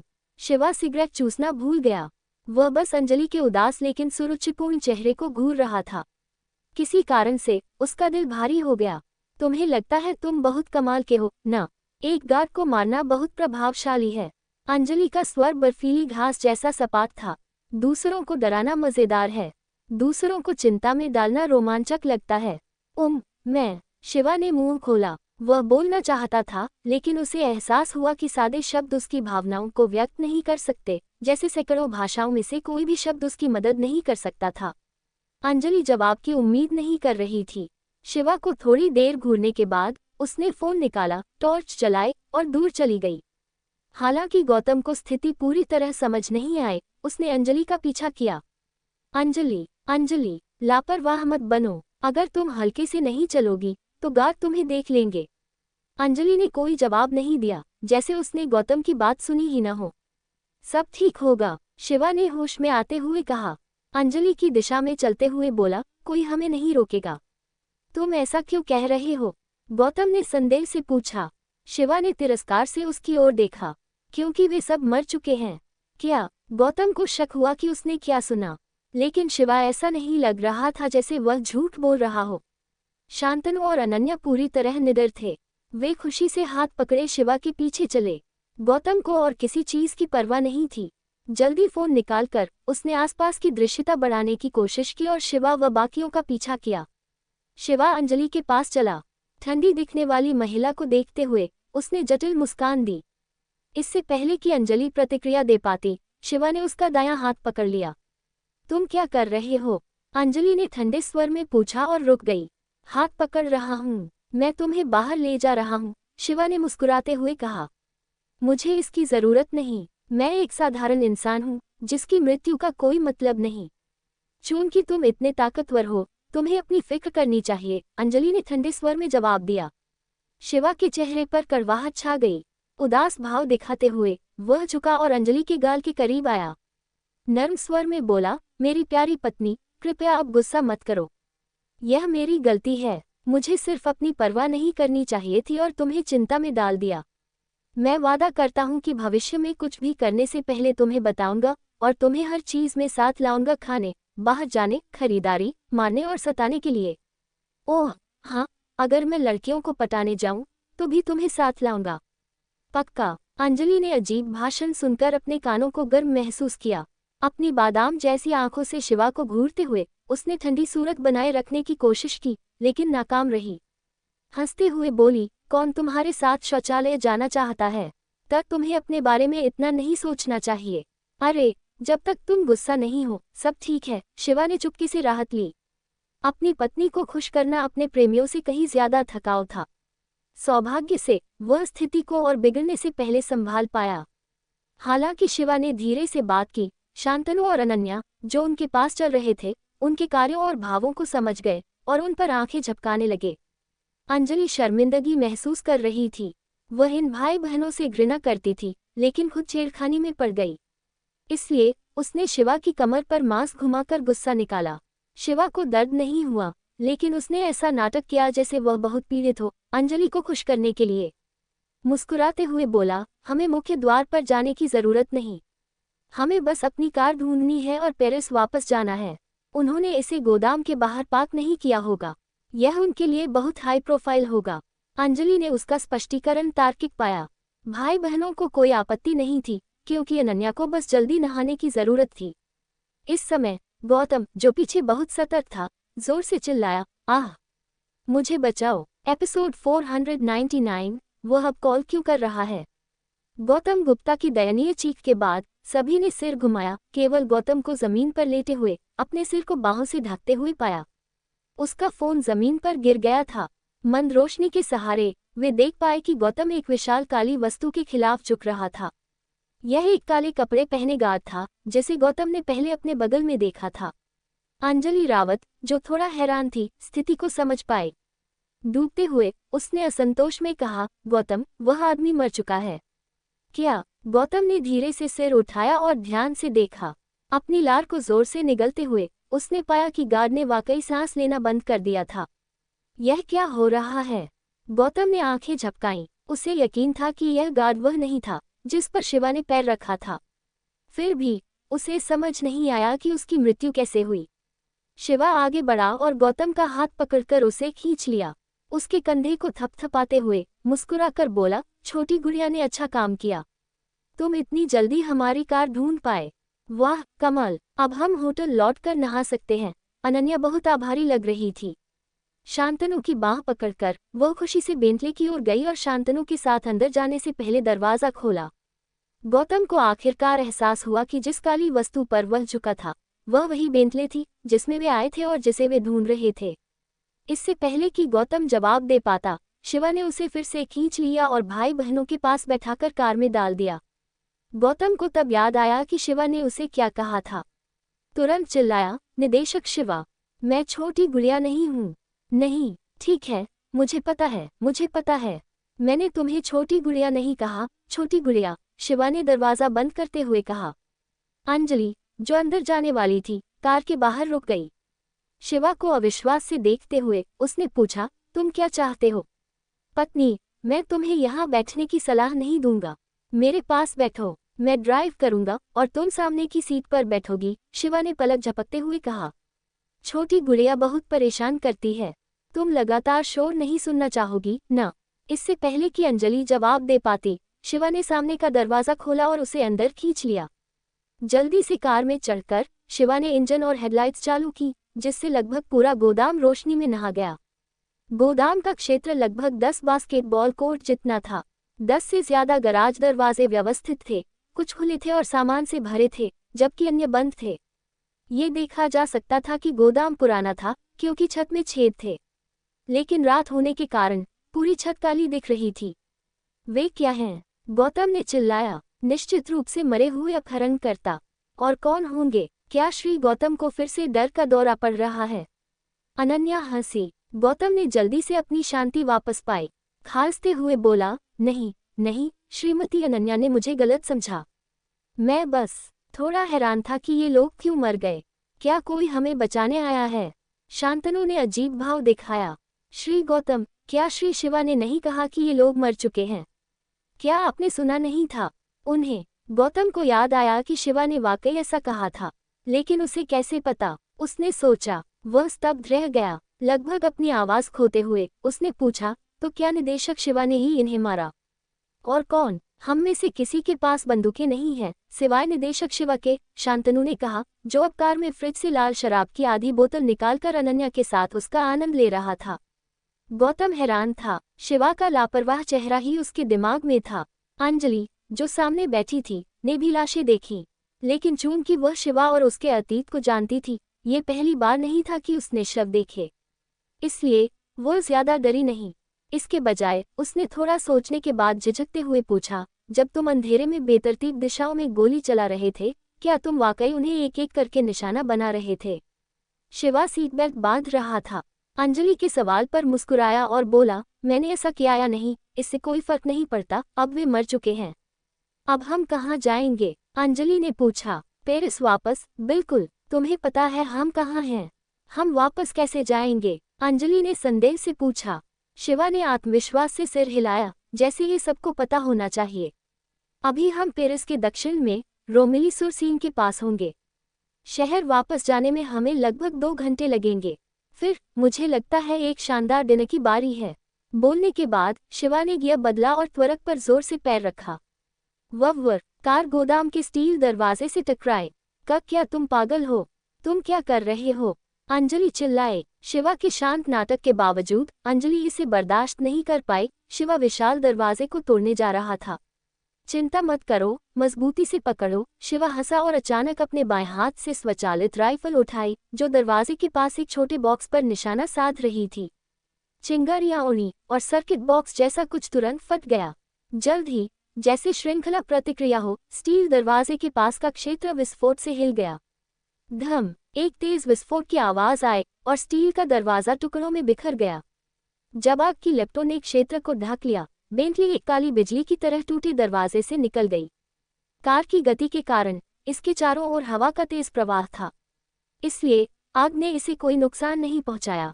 कार में बैठे लोगों को बस उस पल में गर्मी महसूस हुई और फिर सब सामान्य हो गया। अंजलि को लगा जैसे वह किसी बॉलीवुड एक्शन फिल्म में है, जहां वह नायक द्वारा बचाई गई नायिका है। उसका जीवन खत्म होने वाला था, लेकिन वह विस्फोट सहित भयानक घटनाओं से बच गई, जिससे उसका शरीर सीट पर कठोर और स्तब्ध रह गया। वह पागल है, वह पागल है। गौतम पीछे की सीट पर बड़बड़ाया। वह शिवा का वर्णन करने के लिए कोई और शब्द नहीं ढूंढ पाया। दूसरी ओर भाई बहन शांतनु और अनन्या उत्साह से तालियां बजा रहे थे। जाहिर था उन्हें ये सब बहुत रोमांचक लगा। बेंटली के गोदाम से बाहर निकलने के बाद यह एक समतल जमीन पर आई। शिवा ने आपातकालीन ब्रेक दबाकर कार रोकी। अंजलि ने बाहर देखा। जैसा शिवा ने कहा था, पास में एक चौड़ी नदी थी। अगर उसका अनुमान सही था, तो ये सीन नदी फ्रांस की प्रसिद्ध नदी होनी चाहिए। जंगल के पार रोशनी से भरा एक शहर था। अंजलि यह नहीं बता पाई कि यह वही रोमिली सुर सीन है, जैसा शिवा ने कहा था। जब अंजलि सोच रही थी कि शिवा ने कार क्यों रोकी, उसने देखा कि वह दरवाजा खोलकर बाहर निकल गया। शिवा, तुम क्या करने जा रहे हो? अंजलि बहुत घबराई हुई थी। वह फिर क्या करने जा रहा है? क्या वह और दिखावा करना चाहता है? वह जल्दी से पेरिस क्यों नहीं लौट रहा? शिवा ने अपने सिर पर हाथ मारा और वापस कार में आ गया। मुस्कुराते हुए बोला, माफी, मैं तुम्हें बताना भूल गया। चिंता मत करो बेबी अंजलि, अगर मैं गलत नहीं हूँ तो वहाँ अभी भी कई लोग फंसे हैं। मैं बस अच्छा इंसान बनना चाहता हूँ और उन्हें आज़ाद कराना चाहता हूँ। अंजलि ने अपनी बड़ी आंखें चौड़ी की। वह इस जवाब के बिना बेहतर थी। अंजलि को जवाब देने के बाद शिवा फिर से कार से बाहर निकला। हाथ में स्वचालित राइफल लिए खड़ा हुआ। उसने फोन निकाला और कॉल करने लगा। वह क्या कर रहा है? गौतम घबरा गया। उसने सोचा था कि वह जल्दी जगह छोड़ देगा, लेकिन गोदाम से निकलने के बाद कार रुक गई। श्री गौतम, ऐसा लगता है आपको रात का अंधापन है। क्या श्री शिवा कॉल नहीं कर रहे? अनन्या ने आकर्षक मुस्कान के साथ कहा। स्थिति देखो, वह अब कॉल क्यों कर रहा है? गौतम लगभग चिल्ला रहा था। शांतनु ने अपने कान खुजाए। जम्हाई लेते हुए बोला, गोदाम के अंदर सिग्नल जाम था। मुझे लगता है ये जरूरी है। इस समय 2 जीपों की चमकदार रोशनी गोदाम के दोनों ओर से तेजी से आई, जैसे शिवा को निशाना बनाते हुए। हम खत्म हो गए। उनका बैकअप आ गया। गौतम कीचड़ की तरह ढह गया, सीट पर बिना हड्डियों के इंसान की तरह लुढ़क गया। एपिसोड 500, बैकअप का अंत। 2 संशोधित जीप रैंगलर ऑफ रोड वाहन थे, दोनों छलावरन रंगों में रंगे हुए। ड्राइवरों के अलावा प्रत्येक कार में 2 अन्य भारी हथियारबंद अपहरणकर्ता थे। एक के पास रॉकेट लॉन्चर था और दूसरा गैटलिंग गन पकड़े था, जिसकी विनाशकारी शक्ति एक सेना के बराबर थी। साफ था, वे शिवा और बेंटले में मौजूद लोगों को पूरी तरह मिटाने के लिए तैयार थे। शिवा ने स्थिति का जल्दी अंदाजा लगाया। सिर उठाते हुए उसने शरारती ढंग से मुस्कुराया और फोन पर एक नंबर डायल किया। 100 मीटर दूर की 2 जीप रैंगलर को देखते हुए उसने राइफल उठाई। शिवा की राइफल के सामने वाले लोग कठोर प्रशिक्षण से गुजरे थे। भले ही वे हमलावर थे, उन्होंने अपने गार्ड को नहीं छोड़ा। शिवा को गलती से निशाना बनने से बचाने के लिए जीप अनियमित घुमावदार चाप में चलने लगी। हमलावरों ने पहले ही हथियारों के ट्रिगर खींचना शुरू कर दिया था। वूश वूश, धुआं दिखा और जोरदार आवाजें गूंजी। रॉकेट लॉन्चर ने छोटी मिसाइलें दागी, जो जलती हुई राह छोड़ती हुई शिवा और बेंटले की ओर बढ़ी। ब्रटाटाट, गोलियों की निरंतर धार चली। ये स्पष्ट नहीं था कि शिवा ने गोली चलाई या गनरों ने। शिवा की राइफल की तुलना में गैटलिंग गन की मारक क्षमता कहीं ज्यादा थी। बेंटले में बैठा गौतम डर में डूब गया। वह सिर्फ असहाय चीख सकता था। वह कार से निकलकर भागना चाहता था, लेकिन इतना कमजोर और डरा हुआ था कि ऐसा नहीं कर सका। भाई बहन शांतनु और अनन्या प्यार से लाल शराब के गिलास टकरा रहे थे, जैसे बाहर कुछ हो ही न रहा हो। यात्री सीट पर बैठी अंजलि रियर व्यू मिरर से भयंकर टकराव को स्पष्ट देख सकती थी। उसका दिल लगभग शरीर से बाहर निकल गया जब उसने कार और शिवा की ओर आती 2 मिसाइलें देखीं। अगर उसकी मजबूत मानसिकता न होती, वह किसी सामान्य महिला की तरह बेहोश हो जाती। ये शिवा, क्या तुमने मुझे अभी चिंता न करने को नहीं कहा था? मुझे बताने या न बताने में क्या फर्क है? खुले युद्ध के बीच गैटलिंग गनों वाले 2 काले कपड़ों वाले लोगों ने अचानक हमला बंद कर दिया, जबकि दोनों जीप ड्राइवर कार में बेहोश पड़े थे। कारों ने नियंत्रण खो दिया और अलग अलग दिशाओं में भटकने लगी। रॉकेट लॉन्च करने वाले 2 लोगों को समझ नहीं आया कि क्या हो रहा है। उन्होंने नीचे देखा और पाया कि उनके साथी मर चुके थे। उनके सिर में गोलियां लगी थीं और लाल सफेद पदार्थ बाहर निकल रहा था। ये कैसे मुमकिन है? एक आदमी ने फ्रेंच में बड़बड़ाया। उसे यकीन नहीं था कि इतनी दूरी से अकेला आदमी इतनी सटीकता से निशाना लगा सकता है।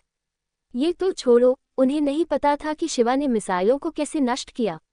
जिस पल मिसाइलें फटी, 2 तेज गोलियां विस्फोट की लपटों से गुजरी और मानव रहित जीपों के ईंधन टैंकों में जा लगी। काबूम! बाकी 2 को सोचने का ज्यादा समय नहीं मिला। ईंधन टैंकों में विस्फोट हो गया और जीपें आग के 2 बड़े गोलों में जल उठी। सब कुछ जल गया, कुछ भी नहीं बचा। आग की लपटों में फंसे 2 लोग कार से कूदते समय दर्द में चिल्लाए। लेकिन गैसोलीन की आग कुछ ऐसी थी जिसे वे बर्दाश्त नहीं कर सकते थे। नदी के किनारे मरने से पहले 2 जलते लोग ज्यादा देर तक नहीं तड़पे। पीछा करने वालों से निपटने के बाद शिवा ने फोन पर कुछ शब्द कहे और कॉल काट दी। थोड़ा सोचने के बाद शिवा ने राइफल को सीन नदी में फेंक दिया, जो 10 मीटर दूर थी। राइफल एक ऊंचे परबोले में उड़ी और नदी में गिर गई। शिवा फिर कार में लौटा। उसने जैकेट की जेब से आराम से सिगरेट निकाली और कार की सिगरेट लाइटर से जलाई। सिगरेट का कश लेने और होंठ चाटने के बाद उसने इंजन शुरू किया और कार चलाना शुरू किया। गौतम, जो काफी देर से कार में बैठा था, को एहसास हुआ कि उसे कुछ नहीं हुआ। उसने हैरानी में सिर उठाया और बाहर देखा। फिर शांतनु और अनन्या को देखकर पूछा, ये क्या हो रहा है? अनन्या ने हंसते हुए शांतनु के गाल पर हल्का थप्पड़ मारा। श्री गौतम, आप अभी पेंगुइन जैसे लग रहे थे। बहुत प्यारे। उन लोगों को श्री शिवा ने निपटा दिया। क्या आपने अभी तक नहीं देखा क्या? गौतम ने मुंह खोल लिया, क्योंकि उसे यह अविश्वसनीय लगा। भाई बहनों की घूरती नजरों से उसे अपनी प्रतिक्रियाएं शर्मनाक लगीं। उसका चेहरा लाल हो गया, लेकिन उसने शांत रहने का नाटक किया। हम वाकई भाग्यशाली हैं। अच्छा है कि सब सुरक्षित हैं। शिवा, जो कुछ देर से गाड़ी चला रहा था, को कार में कुछ असामान्य लगा। सिर घुमाकर उसने देखा कि अंजलि उसे ठंडी नजरों से घूर रही थी। उसके हल्के चेहरे पर भाव ने उसकी खोपड़ी को सुन्न कर दिया। मेरी प्यारी पत्नी, तुम ऐसा चेहरा क्यों बना रही हो? क्या मैंने फिर कुछ गलत किया? शिवा डूब गया। क्या मैंने उसे पहले नहीं बताया था? क्या मैंने जो कहा उसमें कुछ गड़बड़ है? जैसा अपेक्षित था, अंजलि ने जवाब नहीं दिया। वह खिड़की के बाहर देखने लगी और चुप रही। घटनाओं के इस मोड़ से उदास, शिवा ने खिड़की के खिलाफ झुकते हुए बाएं हाथ से सिगरेट पकड़ी और दाएं हाथ से स्टीयरिंग व्हील। कभी कभी वो अंजलि की ओर झांकता। उस महिला को देखकर, जो फिर से शीत युद्ध में थी, उसे सिरदर्द हुआ। हम सब पेरिस आए, लेकिन ये घर से अलग नहीं। वह अभी भी मुझसे बात नहीं कर रही। नासिक में कम से कम माँ, जया और बाकियों की मौजूदगी से चीजें थोड़ी बेहतर थीं। लेकिन अब सिर्फ हम दोनों हैं, और हम एक दूसरे को घूर रहे हैं। क्या ये यातना नहीं है? थोड़ी देर बाद शिवा ने गहरी सांस ली और मुस्कुराया, क्योंकि उसे खुद पर तिरस्कार महसूस हुआ। अंजलि पर नजर डालते हुए, जो उसे पूरी तरह अनदेखा कर रही थी, उसने खुद से बात शुरू की। दरअसल मुझे पता है कि तुम मेरे बार बार खतरनाक काम करने से नाराज हो। ईमानदारी से अंजलि, भले ही तुम सोचती हो कि मैं हमेशा बेतुके या खतरनाक काम करता हूँ, मेरे दिल में एक सीमा है। मैं नहीं चाहता कि तुम किसी भी तरह से नुकसान देखो। मैं बहुत बिगड़ा हुआ आदमी हूँ। मैं तुम्हें चोट कैसे पहुँचा सकता हूँ? सही कहा ना? अंजलि ने कुछ सुना ही नहीं, ऐसा लग रहा था। वह चुप रही, खिड़की से रात का नजारा देखते हुए। कार अभी भी एक छोटे रास्ते पर चल रही थी। पेड़ों के अलावा कुछ नहीं दिख रहा था। शिवा के पास बात जारी रखने के सिवा कोई चारा नहीं था। जब मैं दोपहर में वहां पहुंचा, मैंने उनके हथियारों को अच्छे से देखा। उनकी राइफलें German company Heckler and Koch की G36 मॉडल थीं। ये स्वचालित राइफल दुनिया में सबसे उन्नत है। उनकी वर्दी शायद खास बनाई गई थी। यह कोई आधिकारिक सैन्य वर्दी नहीं थी। मतलब, ये लोग किसी उच्च स्तरीय निजी आतंकवादी संगठन से थे। ऐसे संगठनों में यह जिंदगी और मौत का मामला है। मैं उनके अंतिम मकसद को लेकर उत्सुक हूँ। ओह हाँ, जब मैं गोदाम से बाहर निकला, ऐसा नहीं था कि मैं दरवाज़ा ठीक से नहीं खोलना चाहता था। मुझे पता चला कि दरवाज़ा एक विस्फोटक डिवाइस से लैस था। पासवर्ड के बिना चाहे कितनी भी कोशिश करो, ये फट जाता। गोली से दरवाजे को उड़ाना और कार की तेज गति से हवा के प्रवाह का इस्तेमाल कर आग से गुजरना सबसे अच्छा तरीका था। वे लोग जो तुम्हें डरा रहे थे, अनुभवी माने जाते थे। भले ही उन्हें विस्फोटक डिवाइस का स्रोत नहीं पता था, वे जानते थे कि अंधेरे गोदाम में घुसना समझदारी नहीं थी, इसलिए उन्होंने बाहर डेरा डाला। आखिरकार गोदाम में हम कुछ कर भी नहीं सकते थे, लेकिन उन्होंने शायद नहीं सोचा था कि हम इस तरह गोदाम से निकलेंगे। इसलिए उन्हें कारों से हमारा पीछा करना पड़ा। अब जब हम बाहर हैं, हम उन लोगों को नज़रअंदाज नहीं कर सकते जो पकड़े गए हैं। क्या शांतनु ने नहीं कहा कि दोपहर में अपहरण के दौरान उन्होंने दूसरों को हिरासत में सुना था? मैं अनुमान लगा रहा हूं कि अपहृत लोग अमीर और रईस हैं, जो पेरिस फैशन वीक में हिस्सा लेने आए थे। बात करते हुए शिवा ने देखा कि अंजलि ने आखिरकार उसकी ओर सिर घुमाया। भले ही वह भावहीन थी, कम से कम वह शिवा को देख रही थी। शिवा ने मुस्कुराते हुए कहा, मैंने कार से उतरते ही कॉल किया। अनुमान लगाओ मैंने किसे बुलाया? अंजलि ने हल्का सा सिर हिलाया। हालांकि वह अभी भी नाराज थी, वह उत्सुक थी कि शिवा ने क्या किया। फ्रेंच पुलिस, शिवा ने सिगरेट का मजा लेते हुए कहा। उसने खिड़की से सफेद धुआं उड़ाया और जोड़ा, वहां बहुत से लोग थे। उन सब की मदद करना हमें बहुत समय ले लेता। मैंने पुलिस को बताया कि नदी के किनारे गोदाम में गैंगस्टरों ने लोगों को बंधक बनाया है और मदद भेजने को कहा। मैंने उन्हें अपना नाम और पता नहीं बताया, लेकिन पुलिस आएगी, क्योंकि उन्होंने गोलियों और विस्फोट की आवाज़ सुनी थी। वैसे भी मैंने सारे बुरे लोगों को खत्म कर दिया, बाकी लोग खतरे से मुक्त होंगे। उन्हें बस इंतजार करना है। ये सब सुनकर अंजलि की आंखें तनाव से भर गईं। वह रुक नहीं पाए और पूछा, क्या पुलिस को पता चलेगा कि तुमने ही कॉल की थी? क्या वे फ़ोन नंबर की जांच नहीं करेंगे? अंजलि की बात सुनकर शिवा को राहत मिली। बोला, चिंता मत करो, मैंने मोबाइल नंबर की जगह सैटेलाइट नेटवर्क फ़ोन इस्तेमाल किया। पुलिस जल्दी इसका पता नहीं लगा पाएगी। जब तक उन्हें पता चलेगा, मैं शायद भारत वापस होगा। वैसे भी मैंने कुछ गलत नहीं किया, मैंने तो जानें बचाई। अंजलि ने सिर हिलाया और अचानक महसूस किया कि उसने शिवा से बात कर ली। वह थोड़ा शर्मा गई।